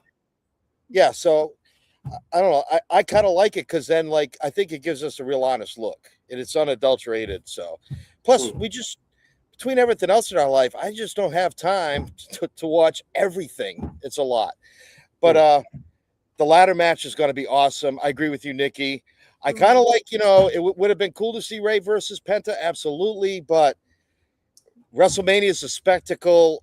You got to have a spectacle match, and a 6-man ladder gives you that. So that's basically all I have. I don't want to say I know Mikey. Mikey, I love you, bud. No, you can watch it vicariously, for me. So there you go. Exactly. Hey, but again, looking forward to Podapalooza, Podmania, Parkade, whatever we want to call it. It's gonna be fun. Oh, night one especially because we're having a bunch of people over here, so the Nick Club is going to be live and in person. Steven, I've got my wife Brandon Lake tickets, concert tickets, like 6 months ago, and you got to tell her to cancel that. It's WrestleMania weekend. Unbelievable. She goes to a lot of my stuff. You gotta give and take. So my son, real quick before I get out of here. Yes, so Sean and I are going to do like a really quick preview on Saturday and Sunday of the nights, and then we're not going to do a recap of night one. So basically, I go to the concert, I get home, I got to get up Sunday morning, do a preview of night 2 with Sean, and then I got to watch night 1, and then go right into night 2. So I'm going to feel like I'm at MetLife Stadium, where they shot 7.5 hours. You're going to run a marathon. That's all right. But hey, great seeing you all, and looking forward to hanging out with you again. And everybody on the chat, good chatting with you. And peace out. Good seeing you, Matt. Thank you. Sean, always a pleasure. It was Matt. Oh, sorry, Matt and Sean. I know. I know because it's Sean and Matt, and I don't put them together. And then much.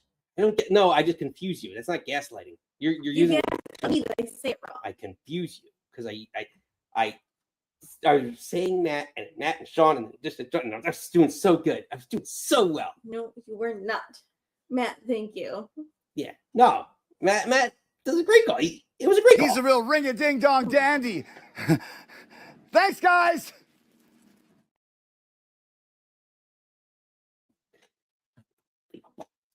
Unbelievable. All right, Nikki. Lines keep filling up. People keep coming in as Matt shuffles out, getting right. Yes. But yeah, let's get to another person who's gonna be part of this extravaganza, part 2 of Podmania. The watch along. We're breaking it. Yeah, breaking it.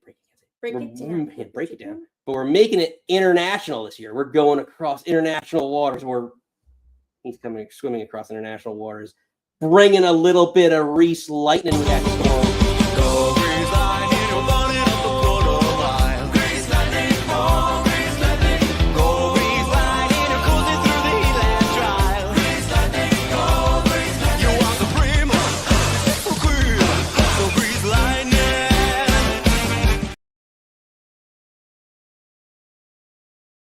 Hello, love. You're muted. There you are. Unmute. Hello. What's going on, buddy? What's happening? You know, perk up, Buttercup. Yeah, you need like 7 sodas, Pepsis. I need you to, like how Kurt Angle chugged milk. I need you to chug a soda right now. I need you to perk the fuck up because I'm having a sad Reese. Not doing it. Let me talk to I'm him. Let me talk to him. Fair. Nope.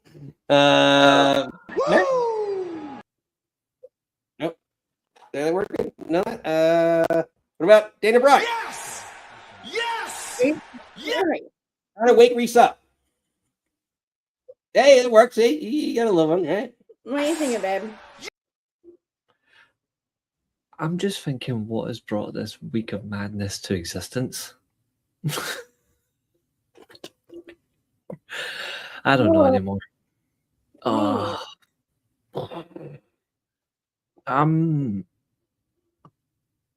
TNA is dead. To you. No, to the should be more than me. Should be more than me. Should be an honest fan. Catherine, that doesn't wake up. Jesus Christ. Oh my god. Catherine. Well, have some decorum. We did show her half naked Austin Theory. I know. She seriously, she's like in heat. Will you stop that? Not against that. I know. Unbelievable. This lady. I need to watch who I'm showing on the show now. That and Steven with the Liv Morgan and the guy with the foot in the background, or the woman with the foot. Remember that? I digress. So anything, babe? I'm just thinking it's been such a manic week, and I think we've seen what the wrestling business does to people, and I think it's just, when energy is built massively and it just blows up.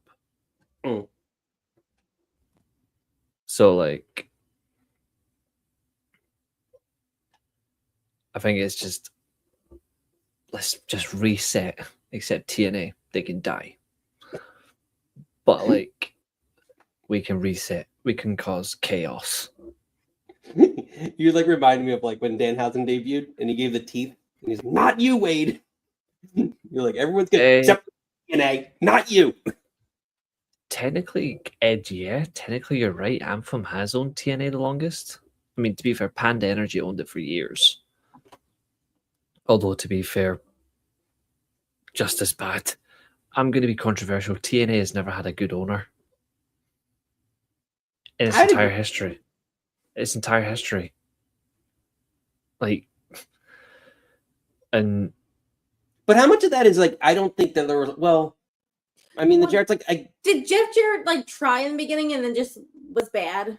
I feel like he gets promoted to a point and then he just like moves on. So what happened was him and his dad started TNA with NWA. Right. They did their first show, got the buy rates, got told it was much higher than what it was, and they spent a fuckload of money, and they nearly went out of business. And you know who's to blame for that? The partner they had that got the information from Dave Meltzer. Shocker. And if you think I'm joking, go look on the My World podcast. I will never doubt anything TNA you will ever say in the history of ever. Yeah. Literally, Jeff Jarrett spoke about it. It was so bad. Like Meltzer reported on it. It was like 86,000 buy rates or something. I was like, no, because that's what Joe and Angle did, and it's never been topped. And it will never be topped. So, Mike Santana, you delusional spoon. The TNA roster will never be better than that version of the TNA roster. Please get that out of your head, you delusional spoon. I love that. That is a great insult. Oh, that's because I insult people with class. You need to patent that before some like dumb indie wrestler steals that from you. I mean, Catherine's already stolen one of my catchphrases. Which one's that? Proper cockwomble. Angus because of the first cockwomble. Cockwomble. Angus because of the first word. Catherine likes Feedy. Ooh, gross. I like the shirtless theory. Was it shirtless theory? If it doesn't have a picture of Deonna Purrazzo on it, then I'm not watching. I'm only kidding. You just put us on closer and then just moonwalk out of there. I tell you, like, yeah. Let's get through a whole of them. What else you got, Reese? I know Mikey's in the chat. I know he likes TNA as well, but like, I just can't right now. But I'll tell you one thing I can actually bring up to you because this is the part I'm getting confused about. Oh. I don't understand that CM Punk promo because it doesn't make any sense. Like, the words make sense. It's the person.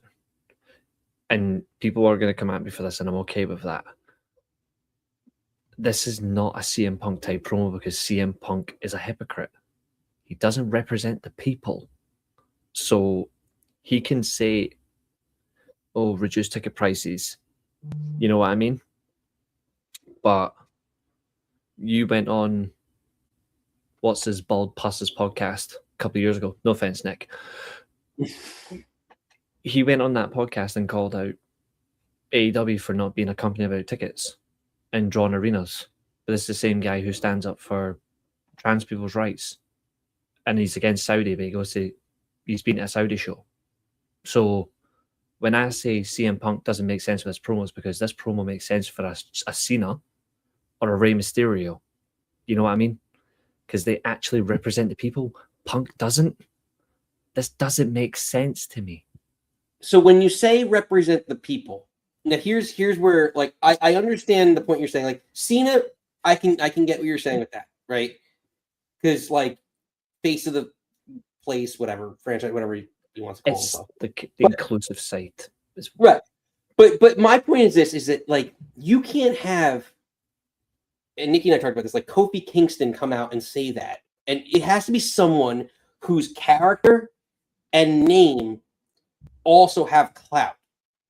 And tell me, like, Rey Mysterio, yes, has clout, but if you're talking about someone who can actually go across social media and actually impact certain things and maybe affect tickets, whatever, Rey Mysterio versus CM Punk, completely different. Now, you could argue John Cena is better because he's a bigger name, yes. But John Cena is the homegrown company guy. CM Punk's known as the guy. Say again? Not wrestling. Yeah.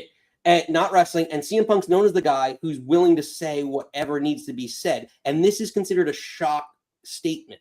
So who else is going to say anything of shock? Rey Mysterio. What has Rey Mysterio ever said? I agree with you.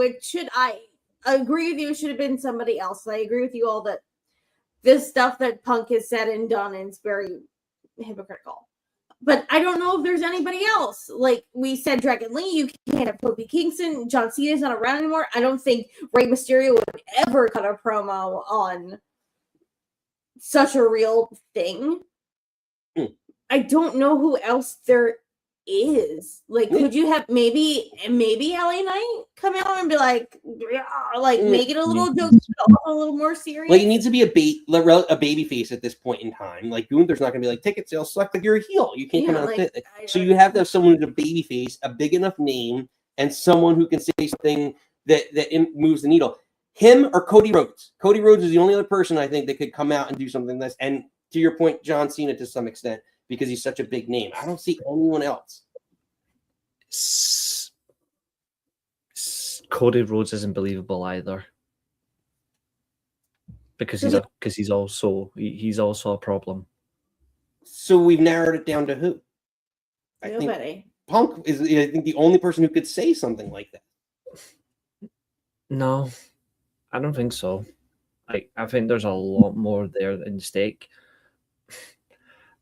Actually, I know exactly who this would come strongly from. it would come strongly from a former NXT champion, because that entire brand has no meaning. Did you say AJ? NXT means nothing in terms of like you cannot develop and show what that progression means. I agree with the name that's just brought in the chat. He doesn't even have to be there on show. I agree with KO.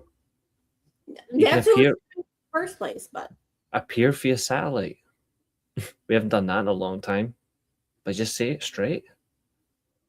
But I don't really. The funny thing is, though, is they're talking about this now.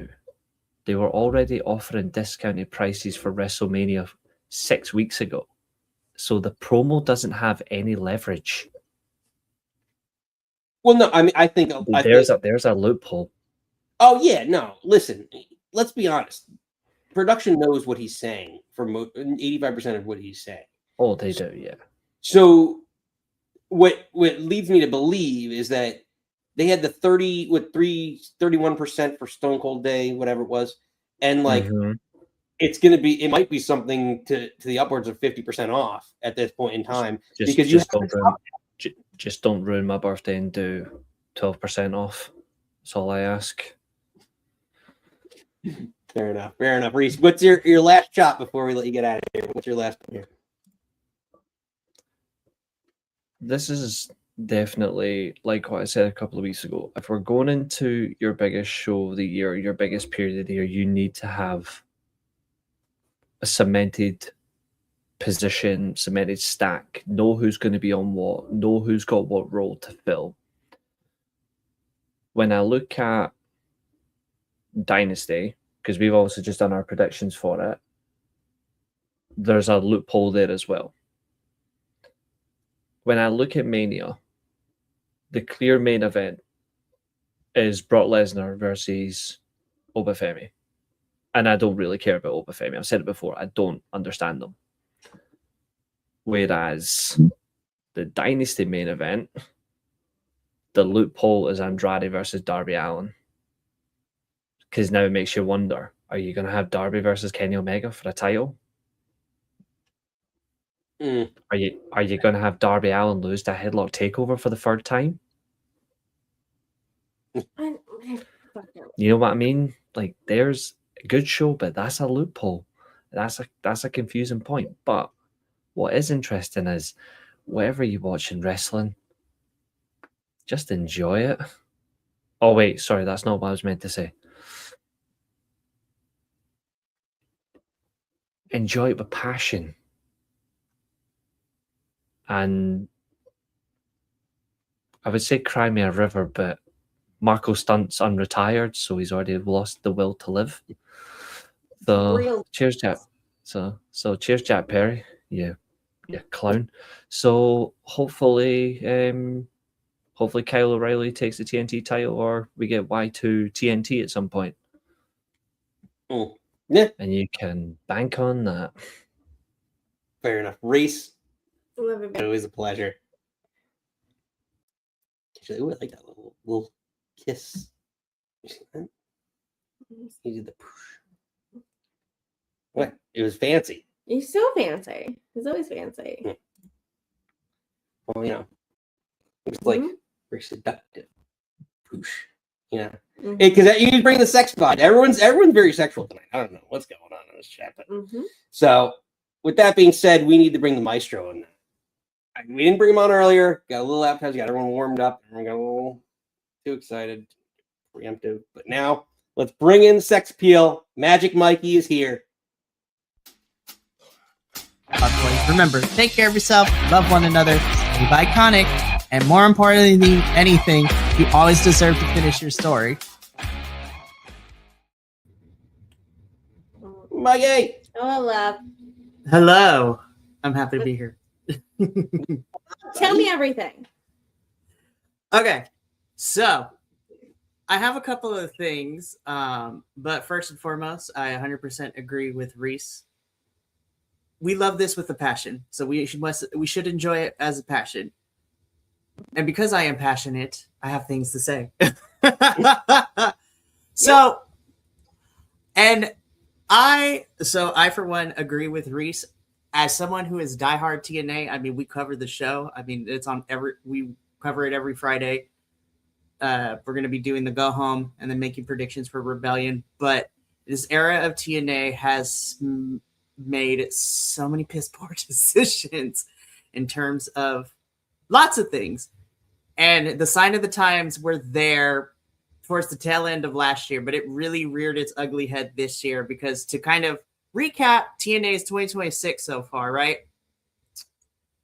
You, at the beginning of the year, lost... Well, at first you lost all 4 of the Rascals. You couldn't retain them. You couldn't retain Jake something. But because of some past things, Trey got let go from AEW and now is back in TNA. So, poor kid went through the ringer. So that was a thing.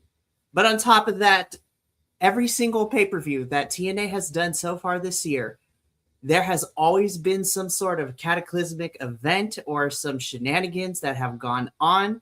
So like leading into Genesis, you had almost a whole month, and I bring this up all the time, you had a month and a half to fix the visa issues for the Canadian and the UK talent. So we did not get Danny Luna fighting for the TNA Knockouts Championship at Genesis. Leon Slater's triple threat for the title did not happen, and we had to bring in Joe Hendry, who was already in TNA for a little bit already, back to fill in for Leon Slater just to have a triple threat. Then, when you're leading into Sacrifice, you also had some nonsense about decisions being made. Gail Kim airing out all the dirty laundry leading into Sacrifice, especially of how the women's division in TNA, the Knockouts division, is being booked and treated, which I agree with her. But then Sacrifice also had a lot of choices. For the 5th time in the last year, less than a year, you have an NXT star not only hold and win the Knockouts Championship, but going into that show, you had basically a TNA jobber for all intents and purposes. Stax, I love you, but you are essentially an NXT jobber.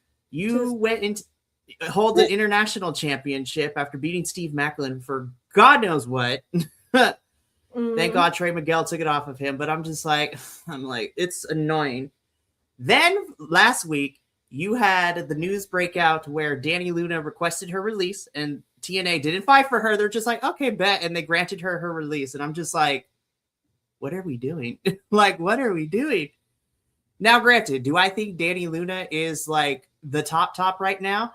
No, she's fairly young. She's been wrestling for a while now, but I do think she will evolve, kind of like we saw with Jordan Grace. Over each year, she got better, and she was phenomenal. She's only 23. She's going to be fine wherever she goes. But y'all didn't fight for her and just keep her there? Reese throw it in chat. Grace. No. No single NXT since 2024, prior to the Knockouts title win. That long? Correct. Ariana is also an NXT jobber who is holding the Knockouts Championship. Yeah, so Mikey, so it brings up this point because we were talking about crossovers and things like that because, I don't want to get it because Sunday's the AEW show, and hopefully, Mikey, you're available to join us for that. But kind of how, and this is what, with Matt called in tonight and Sean and with their show about only watching WWE and main roster, the crossovers and not knowing who's what and who's going where, does it diminish the product on both brands? Because now you've seen NXT guys and gals winning TNA titles, TNA people coming over, and no momentum, in my opinion, for either company. Or I guess, how do you feel about all that stuff? So initially, I kind of blamed a lot of what was happening last year on the relationship that TNA had with NXT because it was very one-sided. I eventually got over it. This year, it's a little less so. I still don't understand behind-the-scenes decisions with Ariana Grace and Stax holding. For Stax, the International Championship is a mid-card. So it's not like when Trick held the TNA World Championship last year. But Ariana Grace has the top prize for the women's division in TNA. Now, even though I would still have questions, if you're going to put it on an NXT star, say it was a Sol Ruka or a Zarya, Or you know what? As annoyed as I was okay with JC holding that title when she was double champ too, because at least she was also NXT Women's Champion, and so she was at the top. But now we're sending the B squad of NXT to hold these titles is crazy. So that's part of it. But I think this year, with the bleeding of talent, and then what happened the last 72 hours with matches being pulled from different things. And that kind of brings me into my next point. I know you said earlier in the show, Nick, it's about protecting the brand and it's a business, which I totally agree. However, I would be more on your side if TNA filmed weekly, like all the other stuff we watch, like an AEW or WWE, hell, even a CMLL and, other things as well. But because they have set tapings over a weekend, and then that will give us like 3, sometimes 4 weeks of content before they go back and tape again. How do you expect a lot of this talent to continue to make money? And that's where me personally, as someone who is pretty happy-go-lucky until you mess up with my paycheck, then I have big issues. Okay. So this is a fun. No. Like this is what's fun. Like I love the back and forth, and this is what I love about Mike. So like to your point, right? I get that. So they only have 1 taping a month. So that doesn't include appearances, right? Autograph signings and things like that, promotional appearances that they could probably get additional income from. My question is, again, maybe they're not going to be making WWE salaries and not AEW salaries, but is it enough to make a sustainable living off of, to the point where these are considered professional athletes? So just, NFL, Major League Baseball, FIFA, it's an investment in their bodies and things like that. And if you're under salary under my company, I'm paying you $85,000 a year to do X amount of dates. And if you're hurt and then can't do that, that hurts me and my creative. And to be honest, if we've seen it, look at Kyle Fletcher, like we talked about earlier with the show, like he could be a world champion, but now you've delayed storylines, you've affected more in my business. So that's the business side of it, which I like. But I understand, like, again, being a worker, like a freelance writer, like I want the opportunity to write for different publications to do that as well. But if you're compensating me as such, and my contract is dictated as such, that you're going to, over the course of 365 days in that year, that calendar year, pay me enough that I can make a decent enough living and I can still do personal appearances without physically potentially endangering my body for that's a fair compromise. So normally that would be the case if all talent was underneath like the quote unquote contract. But because TNA doesn't have the capital to do these multi-years, a lot of the talent usually signs from year to year. Or in some cases of some talent, like Nick Nemeth has gone on the record of saying this right now, he doesn't technically have a contract with TNA. It's a pay per appearance type of deal. So it's like a handshake and a cheeseburger kind of situation for a lot of this talent. Mm-hmm. But what frustrates me though is that pulling the talent was one thing, but then with more information coming out with a lot of this, you want to protect the brand. But the issue becomes you had already discussed, according to reports, you've already discussed the outcomes, how the finishes were going to go, who was going to win. For all intents and purposes, we could have had some of the TNA folks go over in their matches. Now, granted, with the 3 that we know about, I figured probably not. Because the only one that was truly 50-50 was Ricochet and Leon Slater. That could have gone either way. But honestly, I didn't see a Nick Nemeth beating MJF. Yeah. I don't see a Moose winning whatever match he was supposed to have at this Maple Leaf Pro Wrestling show in Vegas. That's coming up very soon too. But at the same time, if you're blocking talent, and let's call it what it is, the TNA talent isn't allowed to work on any independents against AEW contracted folks. That limits where these kids can go.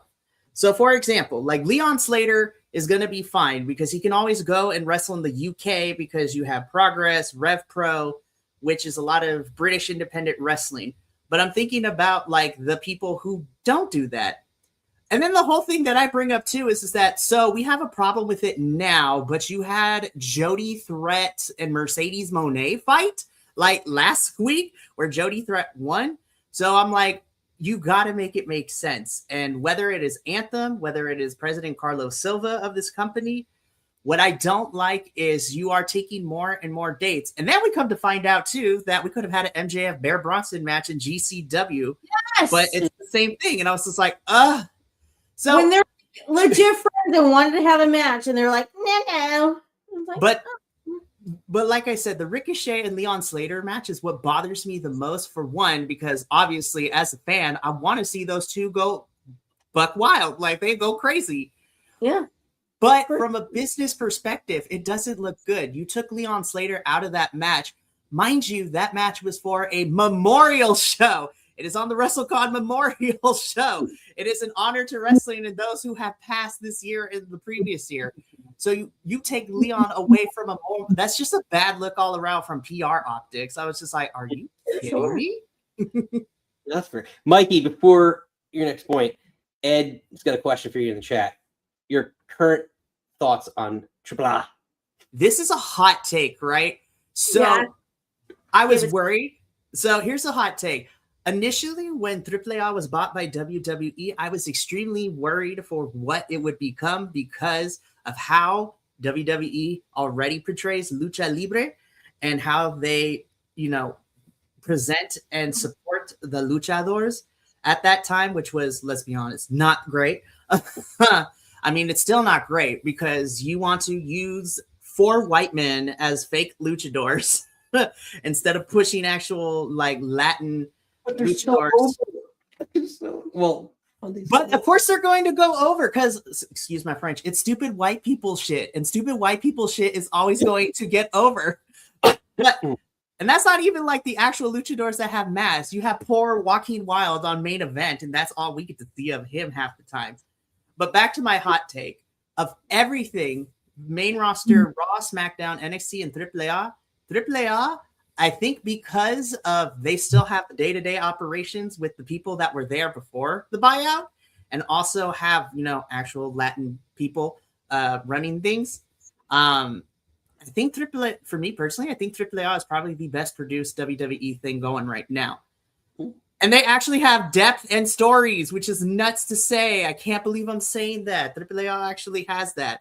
When you have Lucha Libre, you have decades upon decades worth of feuds because Lucha Libre, luchadors and luchadoras are the embodiments of petty. They do not let things go. And like we see, we have feuds that have been going on for 20 plus years at this point, and they're great. So it is, to me, AAA, I think, is the best produced thing. And honestly, it's as sad as it is to say, I'm happy that a lot of our Latin talent and underutilized talent is finding a lot of success when they go to Mexico, honestly. Yeah, no, it's fair. Yeah.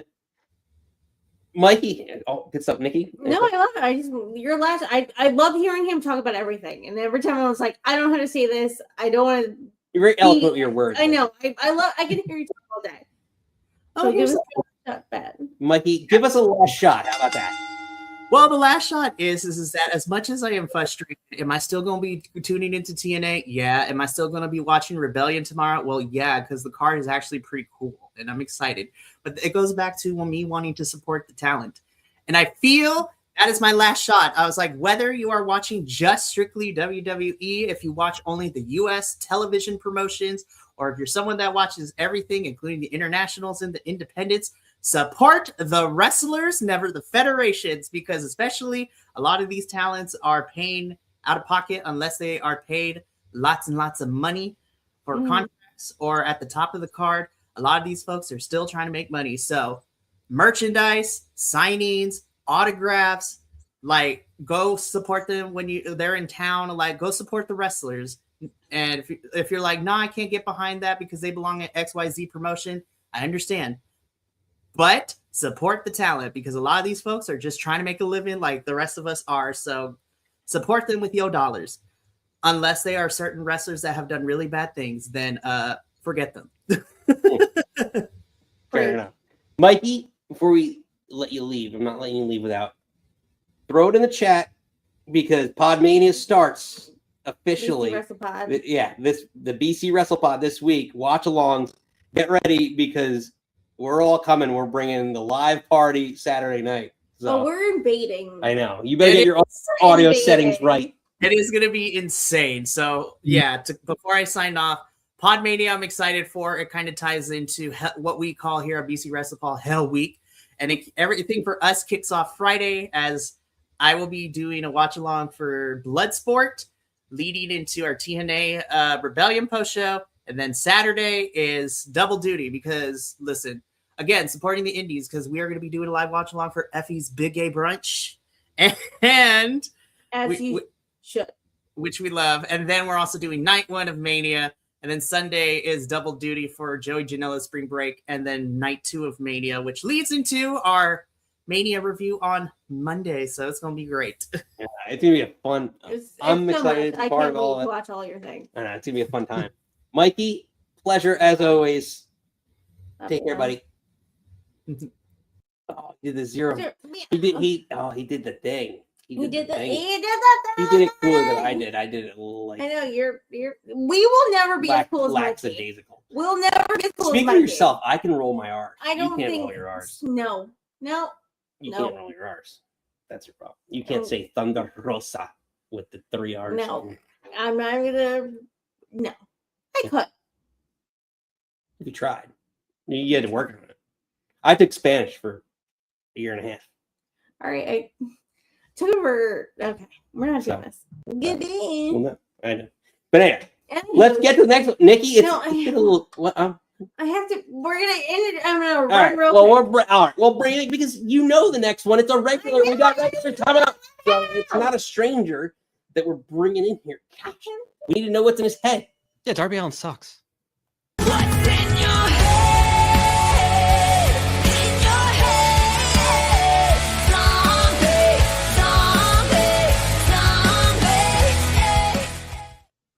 What's going on? Nothing. It was just so exciting. Nikki just ran out of it. She ran outside.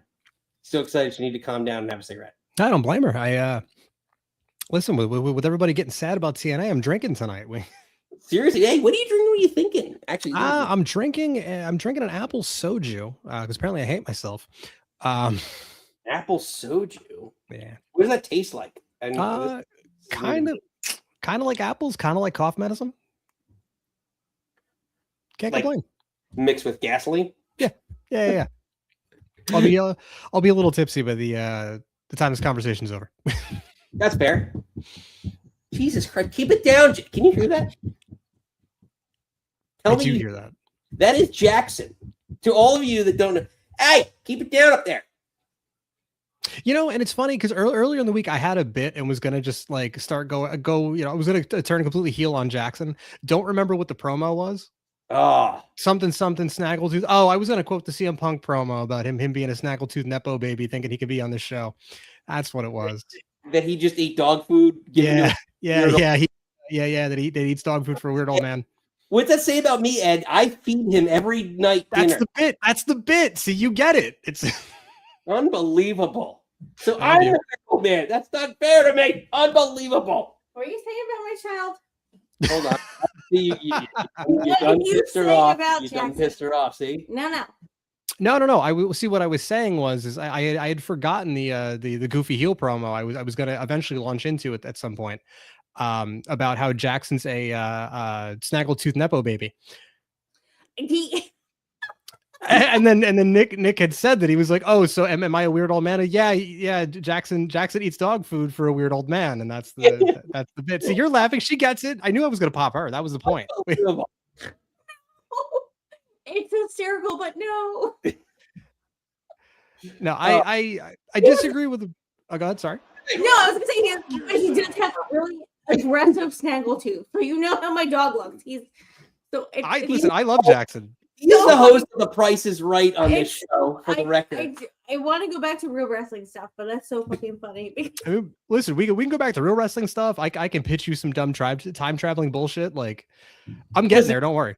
And if being called a weird old man who feeds my dog food is probably the nicest thing that's been said to me in the last 24 hours. Nikki, what are you doing to him? No, that's the funny part. Oh god, touche, Ed. Oh, if you only knew. It may get posted in Discord. It might be a fun one. Oh, it's. I'm excited. Babe, Ooh, guess what? Yeah, I'm gonna pipe message bombs you. are coming. I'm gonna message you afterwards. Use it. I'm excited. No, I was gonna say I disagree with Reese a little bit, only because like I feel like Punk is at his best when he is punching up. And it's like you guys said, production already knows what he's going to say. They were already going to lower ticket prices. They were only going to do this other stuff. Roman's not around. We need WrestleMania to feel like WrestleMania. Go do some work. But let's go do some work bullshit or some work shoot bullshit, Pepsi Phil. Go out there and punch up on TKO. Yeah. It was a fun promo. Could you imagine though if it wasn't approved and like he just went out there and was just like, yeah, lower ticket price. Like, no. It's $300 a ticket. It's staying that way, especially with the Triple H being out there later. Like, how funny would have that been if he was just like, "No way, Pepsi Phil," and he calls him Pepsi Phil? Like, that would have been hilarious. Price is wrong, bitch. Right? Like, I don't know. Him calling him Pat McAfee got me too. I was like, I had a good chuckle. Oh, I was thinking, I was like, no, too real. The second I'm like, oh no. Yeah, no, I was all in. But again, like it was a fun little TV moment. So it tastes like a Ric Flair rant. Sorry, I'm reading the chat. Yeah, no, it definitely was one of those things like that was a fun little bit. I couldn't tell you anything else that I found fun about Raw except like the Danhausen stuff, but that guy shows up and I'm all in on that too. Everything's fun. I don't know what happens with Brock Oba unless like Oba shows up, packs and smokes Brock in like 25 seconds, and then afterwards Gunther's like, "Hey Paul, remember when you said you owed me? I'm gonna go fuck up your boy at SummerSlam." Like that's so Ed. So we and then he fucking then he chokes him out in like 15 seconds. No. I got you even better. They recreate the Cain Velasquez Brock fight where fucking Gunther hits him with an overhand right and then just taps him out with a Kimura. Like. Well, so like that's the thing. It's so we talked about this, and I put this on the page. It's like, what's next for the storyline, and like where's it go? Because which one? The Gunther, Heyman, Rollins, Lesnar, right? Because it's going to head towards. I think we're all in agreement. It's heading towards the Lesnar and Gunther match at SummerSlam. But like, how do we get there? Because what's the agreement? Because Gunther. And you know how I feel about this. Faces and heels. Gunther's a heel. He's working with Heyman. He's not going to be like a heel shouldn't ask Heyman, "I want to retire your client." I don't think he's working for him though. He's not working for him, and he's not working with him. He's going, "You owe me." Right. Like you're a piece of shit, but I'm a big bad monster, and you're going to give me what I want because I'm going to fuck you up, and I'm confident I can fuck up your boy. At the same time, with my hands tied behind my back. Brock's stock is on the way down. Yeah, but my thing is that everything that he does, he attacks people from behind. He does all heelish tactics. To ask for a match to retire another guy who's just a heel wrestler for a heel manager, it's not a big enough favor. Like, I think it's going to be a world title or some sort of thing that Heyman promises that he can't deliver on. I don't agree, and the only reason why I don't agree is because Gunther doesn't care about the belt right now. He's been there, done that, got the t-shirt, right? He's retiring dudes. He's doing something bigger than holding a shiny than something shiny to hold his pants up. He's cementing his legacy as the dude that has ended other people's legacies. Like he's already doing it with Cena. He's already done it with Styles. Him adding Brock to that mix is absolutely crazy. I'm glad that he's not doing it to Ray because as much as that would add to his like legit career killer, his like legit career killer gimmick that he's got running, that's not for him to do. Let me ask you this, but before you answer or before you respond, Randy Orton had the legend killer gimmick. Whose legend did he kill? Can you name one? Well, define legend, I guess. Like, how do you how many dudes did he punt or RKO? They're like, hey, he killed the legend of whoever, and that guy came back for a gimmick battle royal, or came back for a backstage spot, or came back for whatever. Most of them. In terms of, but that's the industry. Everyone, Ric Flair, let's be honest. I mean, that was Ric Flair needing to pay bills, right? So and listen, because of that, we got some crazy unhinged bullshit in TNA. Him and Jay Lethal, and him and Mick Foley. We got Fortune 4. Come on, man, you're not a Fortune guy. I actually like Fortune. I actually was fine. Immortal. The whole Immortal thing was fucking dog shit. It was like this. Yeah, you gotta throw up the thing. It was like the Wu-Tang Clan, right? Yeah, you just changed a little bit. It's the dogs. It's girl. It was basically the Wu-Tang Clan. It's Fortune 4 are basically the dogs. Well, like the logo, thing, not the group, obviously. Wu-Tang Clan was. I also like that Tammy doesn't like my swearing, or she does. I don't know.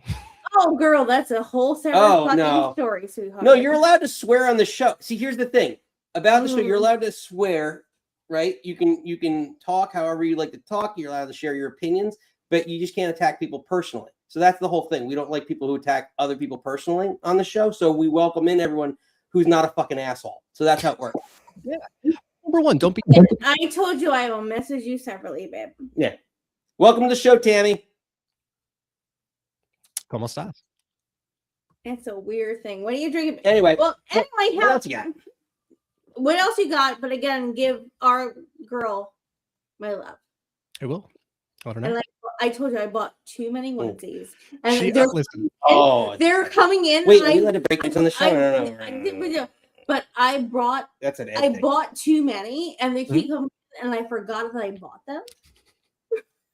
And they came in, I was like, oh. So, I can't wait. I've already let her know that the storm is coming. I mean, people can read between the lines. I did make the joke that I'm a real shooter. If you didn't pick it up, it's. Yeah. You make the joke. I did. It was funny. No, the other things I've got for you are absolutely ridiculous, right? Because there is a Disco Inferno shaped man-sized. Oh my god, man. In the room, I guess we'll say, which is funny to me, right? Because so Cody pulling off the it's what if the third man was Disco Inferno, right? Like it's a funny line, but man, there is a universe where that happened. And let me break this down. Oh god. So I want to say it's like late 1995, early 1996, and like Reese, Steven, please somebody with better stats and a better memory. I wish I had a background track for this, and I don't have any. Yeah, somebody fact check this for me.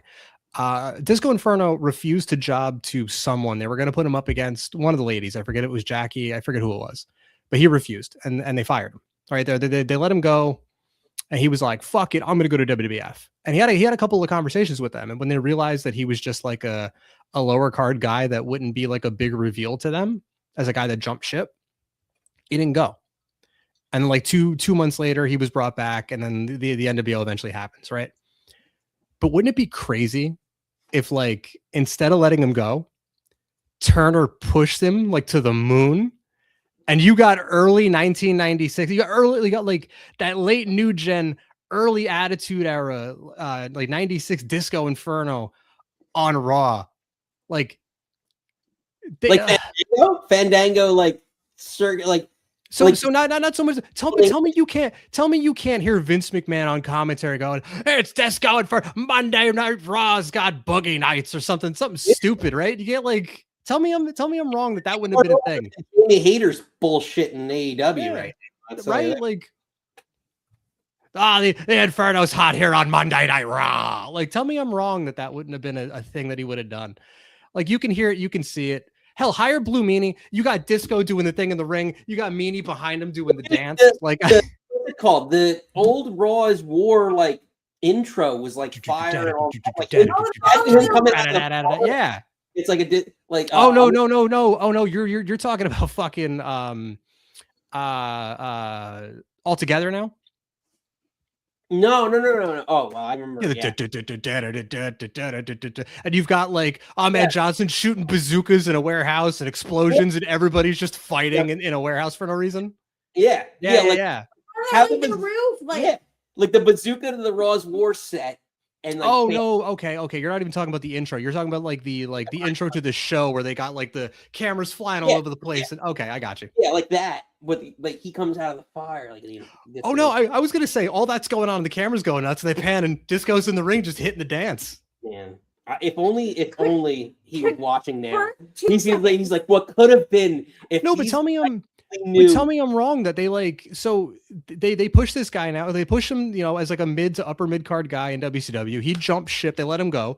WWF brings him in. He's there for like 2 or 3 months. He either leaves or they let him go, whatever. And they bring him back as the third man for the NWO. Ooh. There's a timeline. Listen, I'm not saying it's good. I'm not saying it was going to happen. There's a timeline where that does happen.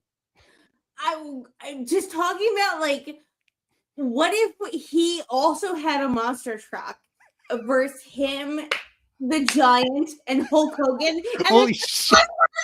Monster truck, and they're all trying to push each other off, and he has this weird like disco ball, like Club Kid in Twisted Metal 2, 3, 2, 3.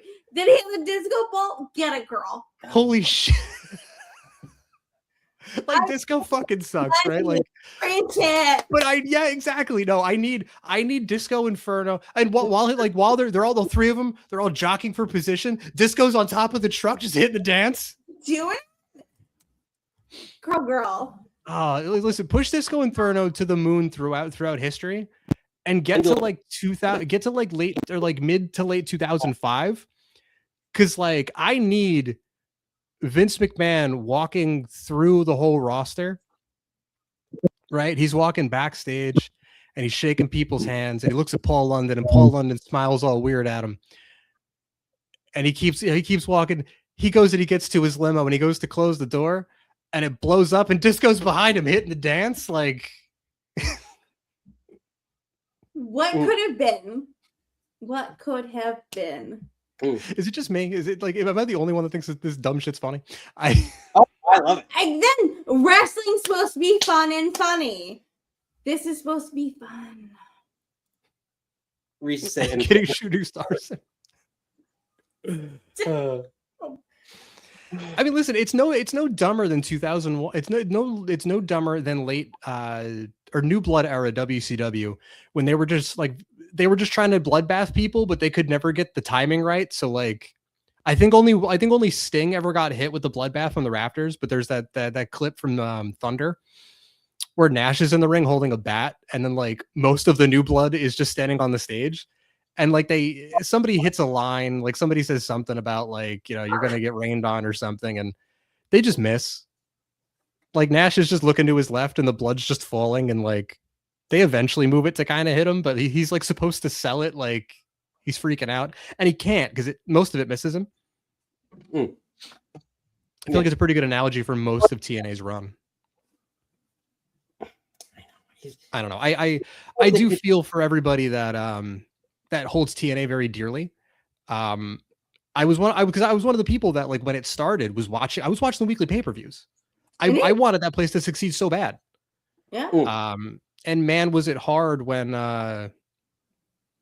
who was it? Puppet that was holding Jeff Jarrett at gunpoint, or AJ Styles was running around with a chainsaw using the F slur. Like little hard to watch there. There were bright spots. Don't get me wrong. Like the rise of the rise of Ron the Truth Killings, fantastic. Mm-hmm.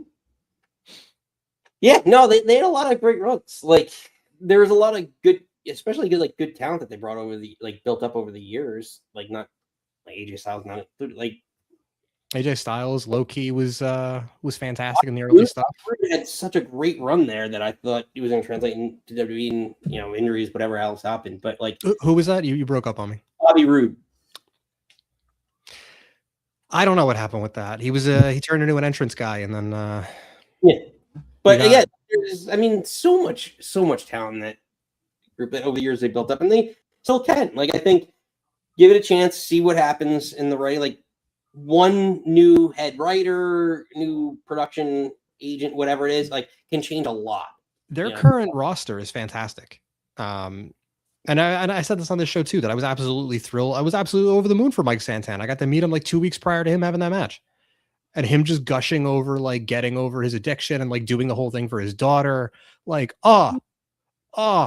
like this guy had me practically in tears in like the middle of a Raw high school gymnasium. Like, you know, so seeing that was just like fucking awesome. He's gonna get gobbled up by WWE.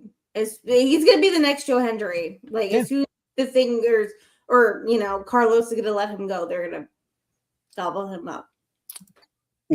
So I mean, I'm looking at what Reese is saying in the chat. I feel like guys like the Naturals, the Naturals, maybe not so much them, but Hernandez and Michael Shane got in their own ways. I absolutely love the Motor City Machine Guns too. Former DPW Tag Team Champions, Motor City Machine Guns, by the way. I know you live with DP Dubs. That and like that's something too that like that. If you guys had watched any of those shows, they were so much fun. Mm-hmm. Yeah, it's just like I'm joking, the Ruthless Depression era marches on, but it's like everything is just not good. I want to like more of it. Like AAA has been fantastic. I'll throw that on when I get a chance. I feel like AAA's biggest problem with me as like a primarily English speaker, it's kind of neat that Rey Mysterio is there to translate, but it really like takes the piss out of everything. Because he's got like zero inflection about anything, which like not for nothing. Voice of the Voiceless Rey Mysterio with that inflection. I need go ahead. Sorry. No, I was like, I agree with you. I love that there's like an interpretation, but he's so like, oh, I'm happy I'm here with my brother. And I'm just like, Penta would be like losing it, but Penta can also speak English. So I know, Mikey, I know they're trying to do to cater to the Mexico crowd, but also Rey Mysterio doing it no fucking favors. I was like, I'd rather just hear Penta speak Spanish and my 8th grade Spanish will fucking figure it out. Or do what Lucha Underground did. Just about everybody on that show spoke Spanish. Or most of the people cutting promos on that show, if I remember correctly, at least in the early seasons, spoke Spanish. They gave them subtitles. Yeah, it's a good idea. What a concept. Like, yeah, how crazy new.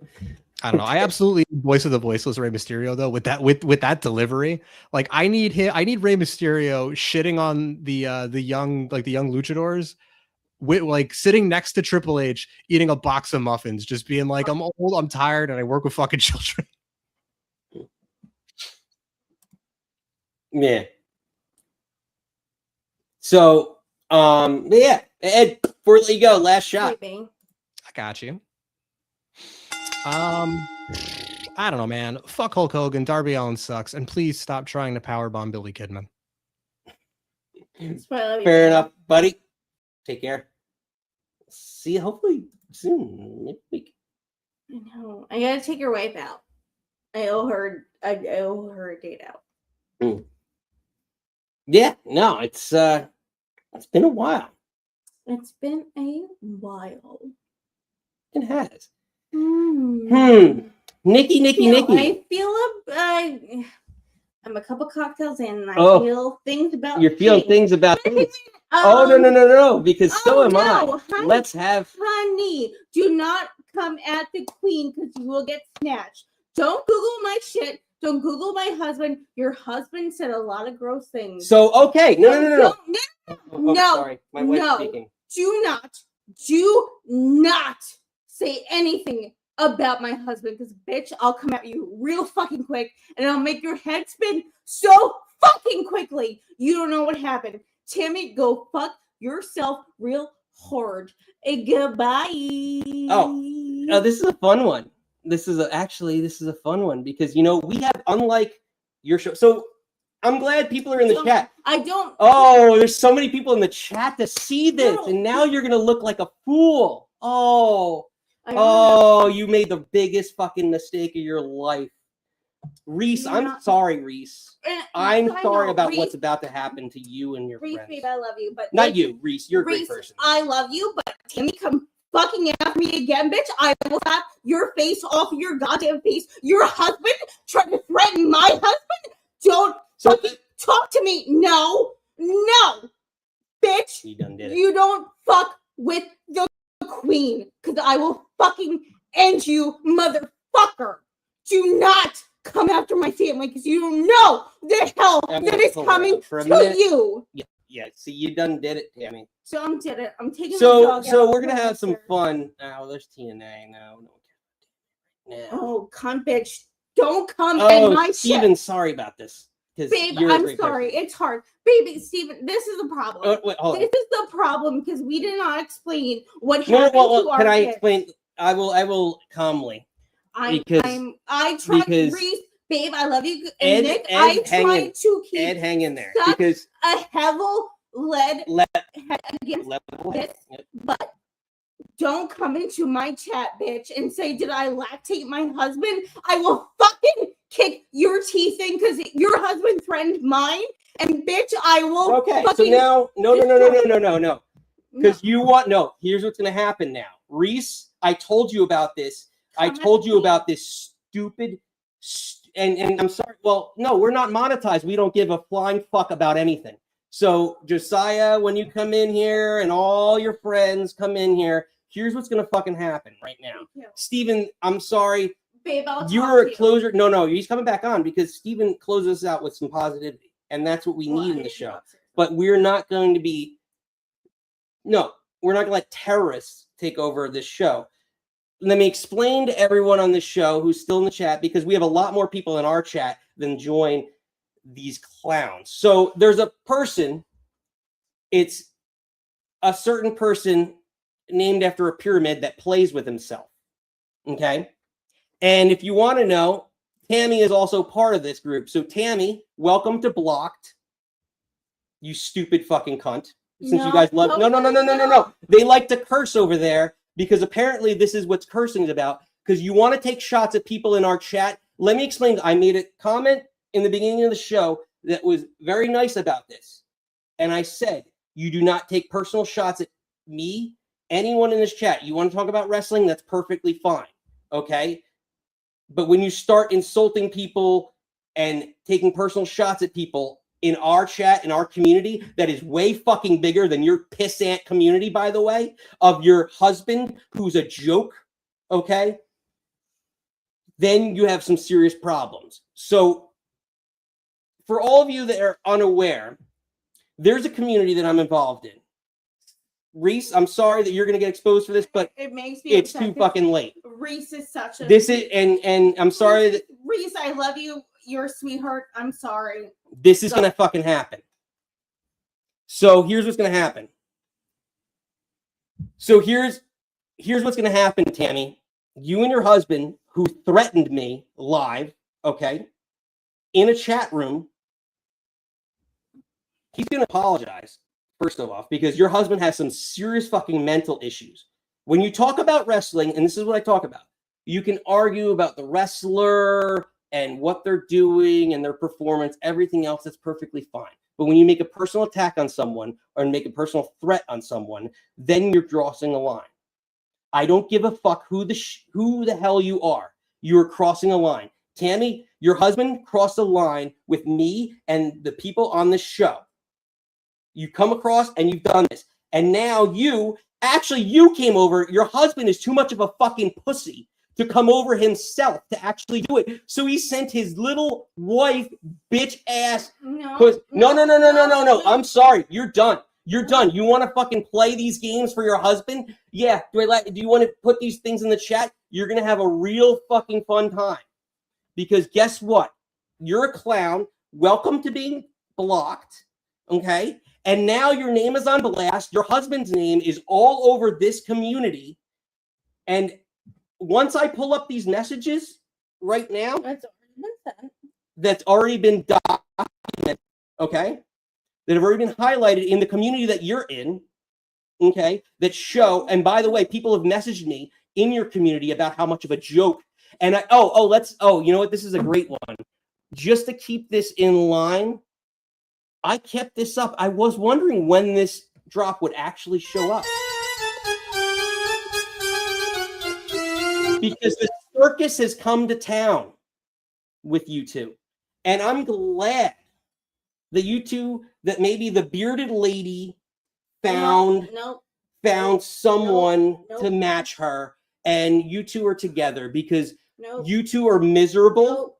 And no, I'm sorry. I'm sorry. It's too late. It's too late. You've crossed this line, and welcome to my shitstorm, because you're clowns. Okay. Get out. Welcome to Block. Okay. And learn a little bit about yourself, and maybe more about your husband, because you seriously don't know about how the issues in your husband's mind. No. Because you come here, and you come here on your own, which is really fucking sad. So you want to fight battles for your husband? Go right ahead. No. Goodbye, Tammy. You are blocked. Welcome to Blocked.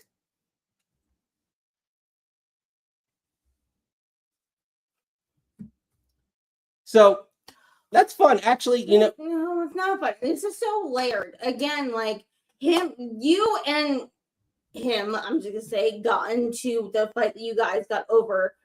Again, I don't love everything that he said. Clearly, I don't necessarily love the things that you said, because I'm gonna play both sides. I've also, you and I got into 3 fucking fights yesterday, and like I was like, don't like 3 fucking fights. So it's so fucking gross. Like, why can't we? You literally disagreed on fucking nothing.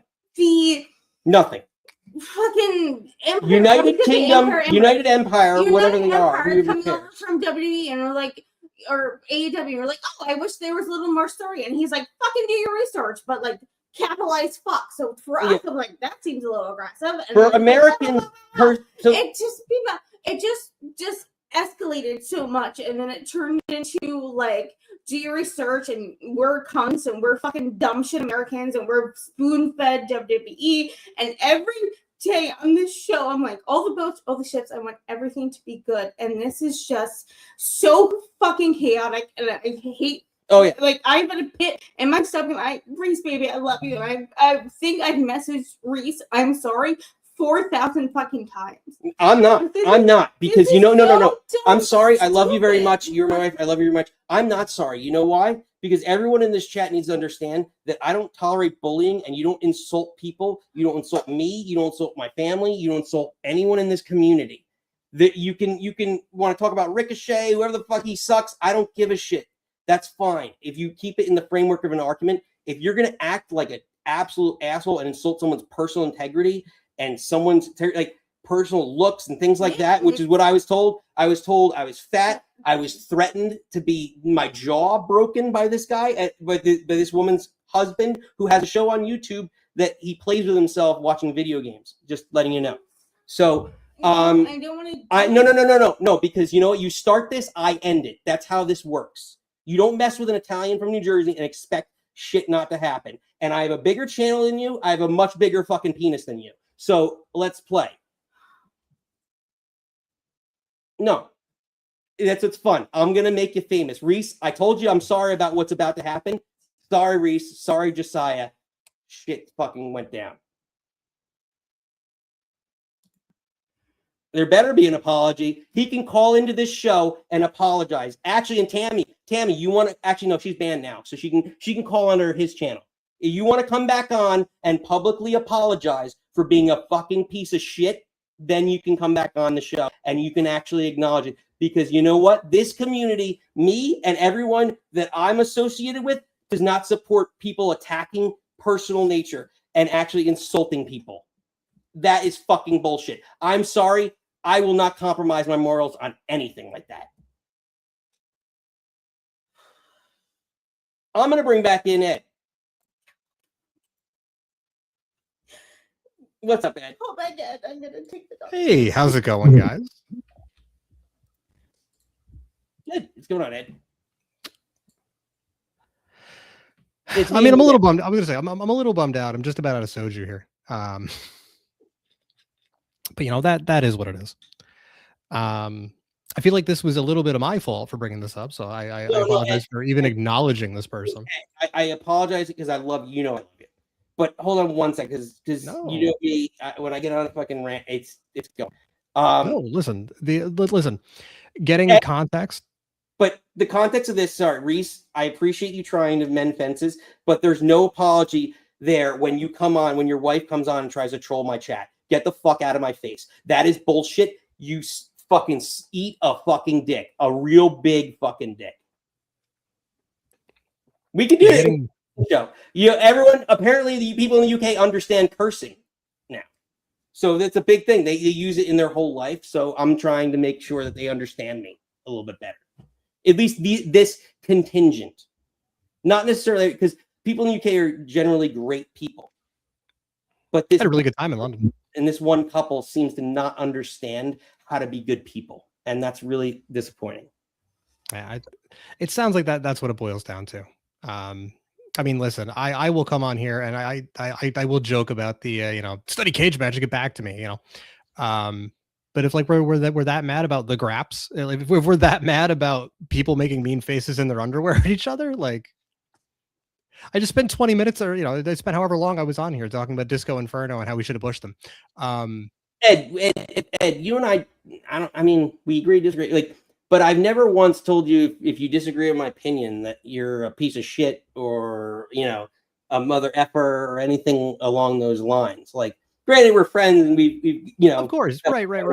But like, I'm pretty sure at any point in time of our friendship or our relationship, that's never really come up. And like, even though I'm pretty sure you and I curse relatively a good amount. And, absolutely. Listen, if you told me to go fuck myself, I mean, more times than not, it's in jest, but it's like we're friends. You know what I mean? Like it's got to come up. Yeah, listen, it is what it is. I'm sorry that this happened the way it happened, but I'm tired of apologies here. Because thank you, Ed, but like, yeah, it's all apologies from people who mean nothing. No, I mean, I don't want to say that. Sorry, to the who mean nothing to the apology. Like. You have no reason to apologize because you're a great person. You've done nothing to wrong me or anyone in this community. Like you say your points. That's the point about. And I'm glad like this has become a broader conversation of YouTube wrestling channels and philosophy. But that's the one thing I love about this that we've built here. Yeah, Is that's fantastic. Yeah, like Ed. 90% of the time, you say a bunch of shit that I have no idea what you're going to say when you come on, and we're like. Half the graphics don't even match any of the shit you're going to say. So, but that's what's so much fun about it. And we disagree, whatever. But at the end of the day, you and I get along as a person.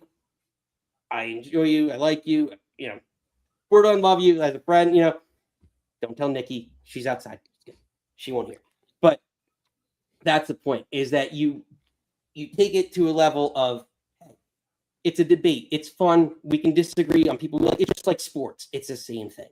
But what I was going to say too is that the entire point of this platform, and one of the things that I find a ton of fun about this, like this show especially, I wouldn't have been able to interact with people like Mikey. I wouldn't have been able to interact with people like Reese, who don't necessarily have the same opinions about wrestling, or there's always going to be overlap with things you like, but it's never going to be 100%. But I mean, you could, what's it called? I said this early when, you and Nikki had a conversation. Hey, should somebody like Mikey or somebody like Reese be a regular? Absolutely.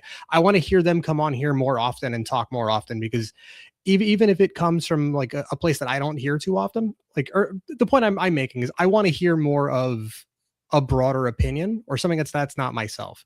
But I also don't want to hear the same echo chamber that I get from reading, the pro wrestling journalism, which is just a ton of like Dave Meltzer did this and that, and it's 100% fact. Like I don't care about that. Like I want to hear Mikey talk about him being passionate with TNA. I want to hear Reese's current disdain for TNA. I want to hear the stuff that they're passionate about, because I don't get this kind of conversation about like, hardcore deep wrestling anymore. Yeah. So being able to pop over on, a half hour or an hour or whatever with my friends, fucking great. Exactly. And that's the whole point, is that everyone has a different opinion. You have people you like. Again, Nikki even told me tonight, she's like, you're doing a bit on Bray Wyatt. No one gives a shit. Not Bray Wyatt. Uncle Howdy. No one gives a shit about Uncle Howdy. But listen, and I wanted the fucking Wyatt Six to fucking succeed more. I think more than anybody. We were gonna joke before. It was I want to say it was Mikey. I don't want to say it was Mikey that was like, what has NXT ever done? I was like, hey, whoa, Bray Wyatt. Like I don't care if you got to bring him back to life and slot him into what Reese was talking about of getting a guy, former NXT guy. Go get the necromancer Chris Jericho, bring Bray Wyatt back to life, and just give me a single undead voice of the voiceless Bray Wyatt promo, right? Oh, just any Bray Wyatt promo. Yeah, honestly, like you even give me those early NXT like creepy cult leader stuff that was super grounded. It's just him in the woods, like I invented war. Holy shit! I don't even know what that means, but I'm with it. I'm all in. Cottonwood. Whatever happened to that guy? That's a great question. Actually, I'm gonna Google him. Yeah, there's a part of me too because I brought this up a couple of times. I'm gonna be bouncing all over the place here, but speaking about early TNA, that's gonna be one of those. Like I don't know how much of early TNA you and Nikki have watched. Early TNA, like the pay-per-view era. I'm talking about like I watched some like when Billy when what were they called? VKM. Like when I'm talking before that. I'm talking before the Hickenbottom, meet me at the Alamo. I'm talking way before that. Like I'm talking about like I'm talking about Ken Shamrock as NWA TNA heavyweight champion. I'm talking about like the Wall as Malice and James Mitchell running the Disciples of the New Church. AJ Styles had a knockoff Bruce Springsteen Born and Raised in the a knockoff Bruce Springsteen Born in the USA theme as his theme song. Like I'm going back like Reese has got 02. Like I would love to do like a watch along with you guys. Record it and do something for it for the Nick Club Wrestling Happy Hour brand, especially with you guys have never seen it, like or had not have seen it before. It would be fun. I gotta find a way. Like, if there's got to be a way to not, with all the copyright gods, to get like to watch some of it and not be like so off timed. There's a way to do that with Twitch and other things, or like I don't know if you remember Mystery Science Theater 3000. I mean, it's currently, I think they're still running stuff on Netflix now. Like there was a revival for that, but the guys that originally did that show eventually went on to do their own thing called Riff Tracks. So what they would do is they would do commentary over like movies that had movies that had already been like out on DVD for a little bit, but popular movies. So that, things like Twilight and that jazz. But they wouldn't sell. Or what they would do is they would sell the commentary track that you could download and then add to your movie file. So if you had a digital copy of the movie, or you wanted to sync it up yourself and play it on your DVD player and play the audio somewhere else, you could do that. But not that I'm saying we do that. That's a bit crazy. But there's absolutely ways we could do something through Twitch or StreamYard and get other people involved. I don't know. It would be fun. But yeah, we can figure something out. And you gotta come with a live watch along for Saturday Night WrestleMania. Ooh. Still game time decision on that? I might have some stuff going on here that I wasn't aware of. With the Bambino coming along too, my weekends are kind of like, oh right, I forgot we've got like a dresser I've got to put together, and this thing I got to put. You know what I mean? It's one of those like I don't have the time like I used to, but I want to say I should be free, but there may be something going on here. So I will hopefully be there. Because I have not watched a live wrestling event in a little bit. I'll drag you out of the whatever room you're in. Appreciate it. Ground floor. Make my life more easier. Just defenestrate me out of the second window or the second floor. No big deal. You get an escape exit. Just pull a Jeff Hardy. I'll just take the bump on my back. No big deal. Fire escapes. That's what's called. Yeah, fire escape. Fair enough. Ed. Oh, Nikki's been in. Sorry, I meant to bring her record. Hi, babe. He did the thing with the hitting it with the Rascals. That's what it was. I'm part of the He-Man Woman Haters Club. I don't know about you guys. You're Jordan Cat. Fair enough. Ed, thanks for coming back, babe. Anytime. We'll chat soon, buddy. He should have done this to go out. That would have been more appropriate. But Nikki, we need to end this on a fun note. Say his name and he appears. I believe in my Steven.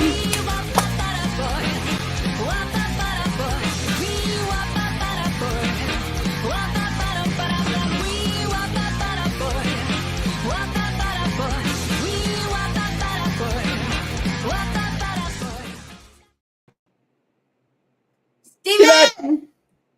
Hey, babe. Hello? What's up? Hello?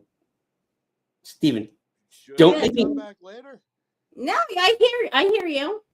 I can't hear you guys at all of a sudden. I heard the intro, which... Let's try this again. Love isn't always on time. Oh, oh, oh. Hold the line. Love isn't always on time. Oh, oh, oh. Let's see. Better? Steven? I still can't hear you. I heard the bumper and the intro. I can't hear you. But you can't hear me. Hold on, I got an idea. Me yelling, Steven? Back in a second.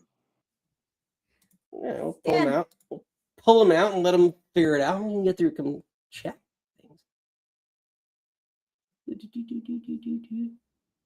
Oh, all right, he's back in. Didn't even get through. Let's try it again. All right, there we go. Yeah. Yeah, we did the thing. Should I Technical come back? difficulty. Say again? Everything all right? Yeah, you're good now. Tell me everything. All right. Tell us three things. Yeah. That was just kind of an odd transfer from the events of a few minutes ago to my intro.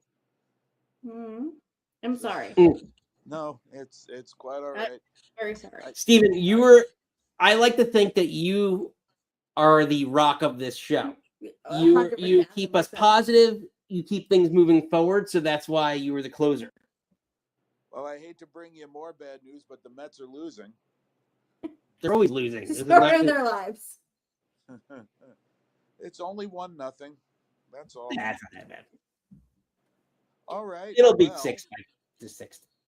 That's fine. What do you got, Steve? I was going to say I can't possibly follow any of that, but I guess I'll try. I'm sorry y'all had to go through all that. Steve, sounded pretty terrible. Well, people can be bad, but you know what, Steve? Yes, they can. The good thing about it is there's a lot of good people in this world, and you are one of them. You just don't know me well enough. All right. Well, I mean, we're already after 9 o'clock, so I'll just keep it to the one topic. I'm sure we haven't missed anything on the SmackDown just yet. First of all, I didn't know Mr. and Mrs. Ed were expecting, so many mazzles. I know we didn't know whether I didn't know to say or to do or. For someone who's very usually dramatic, Ed was very anti. I bought 4,700 onesies.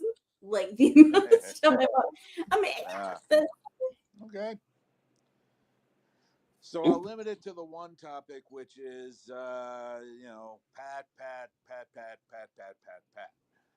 Mm-hmm. And I don't know if he's had his massive surprise segment that he said he was going to do tonight or not, because I just didn't put the show on yet. Maybe later. But okay, so Pat. All right. I can kind of understand why he's there now at all. Just in general. He is a known. Whoops, where'd everybody go? Sorry. Oh, there we go. Okay. Yeah, I get it. I mean, I could see a situation. I mean, remember I think it was said he originally turned them down, which of course, as we all know, translated means, fuck you, pay me. And, they did. And I at first figured this was a way, because remember, he said he wanted to step away because his schedule was just too frantic between his daily show that he does and the college stuff. And, which credit to him, he's really good on the college football show. And,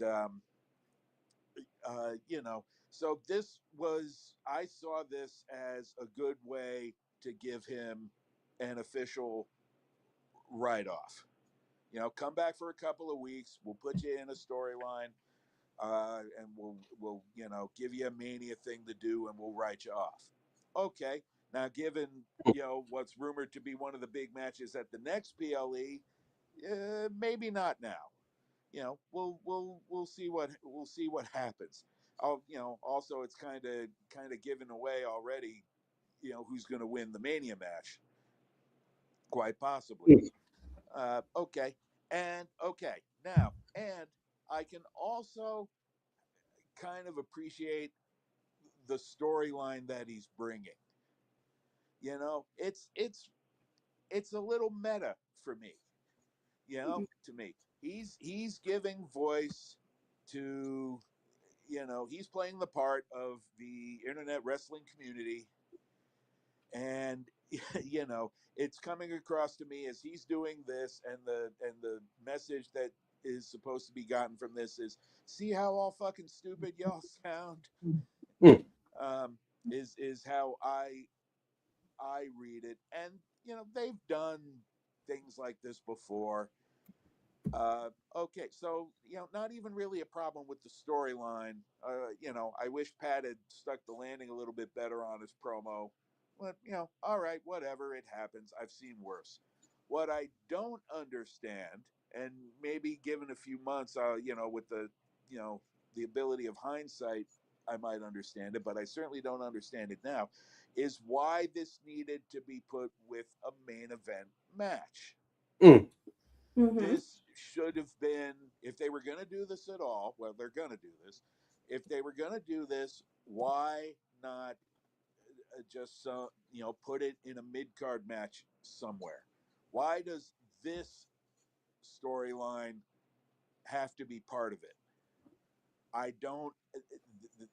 This is the part I don't get. Yeah. I think it's still going to be a very good match. I think we know now who's, it's pretty clear who's going to win now, knowing what we all know. But I don't understand why it's here, and not like with somebody, maybe not even much further down the card, but a little further down the card. I don't understand. I'm not terribly upset with it. I'm kind of like, okay, I kind of want to see where this is going. It was extra not to have to just for extra. Like it didn't need it, and it was just a bunch. Like it was like a cherry on top. But we know Pat is there due to the whim of one man, and we can't blame it on Vince, and we can't blame it on Hunter, we can't blame it on Nick Khan. It's Ari Emanuel. Ari Emanuel, I read this before, thinks that McAfee can be a star on the level of Sylvester Stallone and wants to expand him into acting in movies and whatnot. Like, first of all, no. He's a punter. Second of all, even even if that was the plan, he's certainly not there yet. I know Pat has a history, a recent history with WWE. I just Steven, you might get this reference. I don't know. But there's only one person that's like in the NFL, it's a kicker or punter that could ever do that. And it's Sebastian Janikowski that could actually fill that role, if you remember him. Oh yeah, the fat guy, yeah. Yeah, the Polish power keg, I think it was his name. But like, I'm sorry, unless you're like some defensive lineman like JJ Watt. JJ Watt reminded me like someone who should have done wrestling. He's not. He's a freaking punter. He's not like he's in shape, yes, but he's still a punter. He's a charismatic guy. He's got a lot of energy. He's got a lot of enthusiasm. That's fine. They like him there. Okay. I would also like to add about this that this it came out that this was TKO and Ari Emanuel's decision to interfere in creative. Following their also Ari Emanuel's decision to put Travis Scott in the main event last year. And I think a lot of people were very skeptical about me saying the length to which TKO might be interfering with creative. And what do you know? I'll take my apologies in cash only. Thank you very much. Yeah. Fair enough. Fair enough.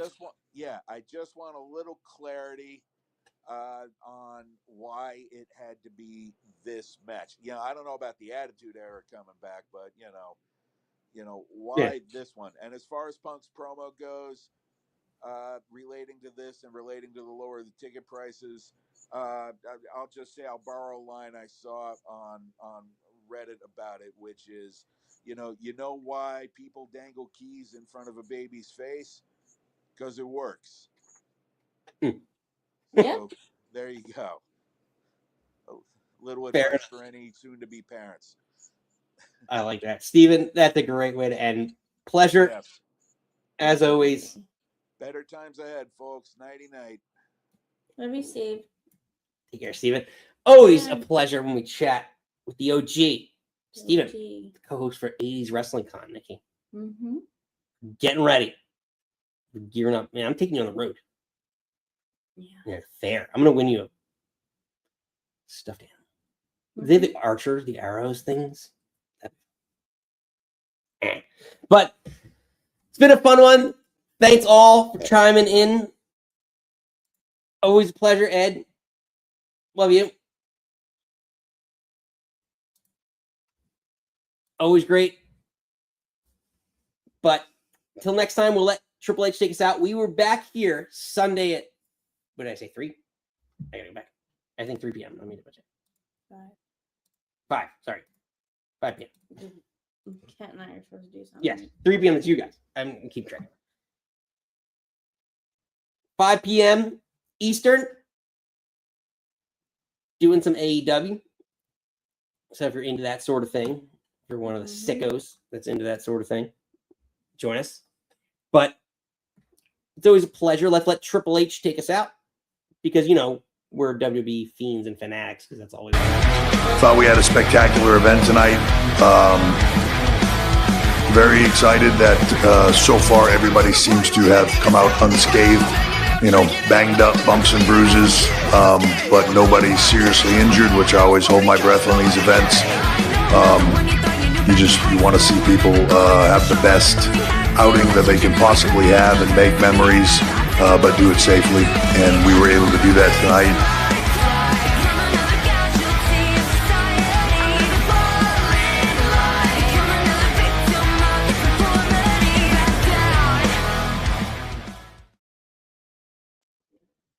Another great one. So many regulars. Love seeing you all. Matt, not Sean, for coming in. I got that right this time. Sorry, Matt. Okay. Mikey, Ed, always a pleasure. Steven, Kilt. It's been a while, Kilt.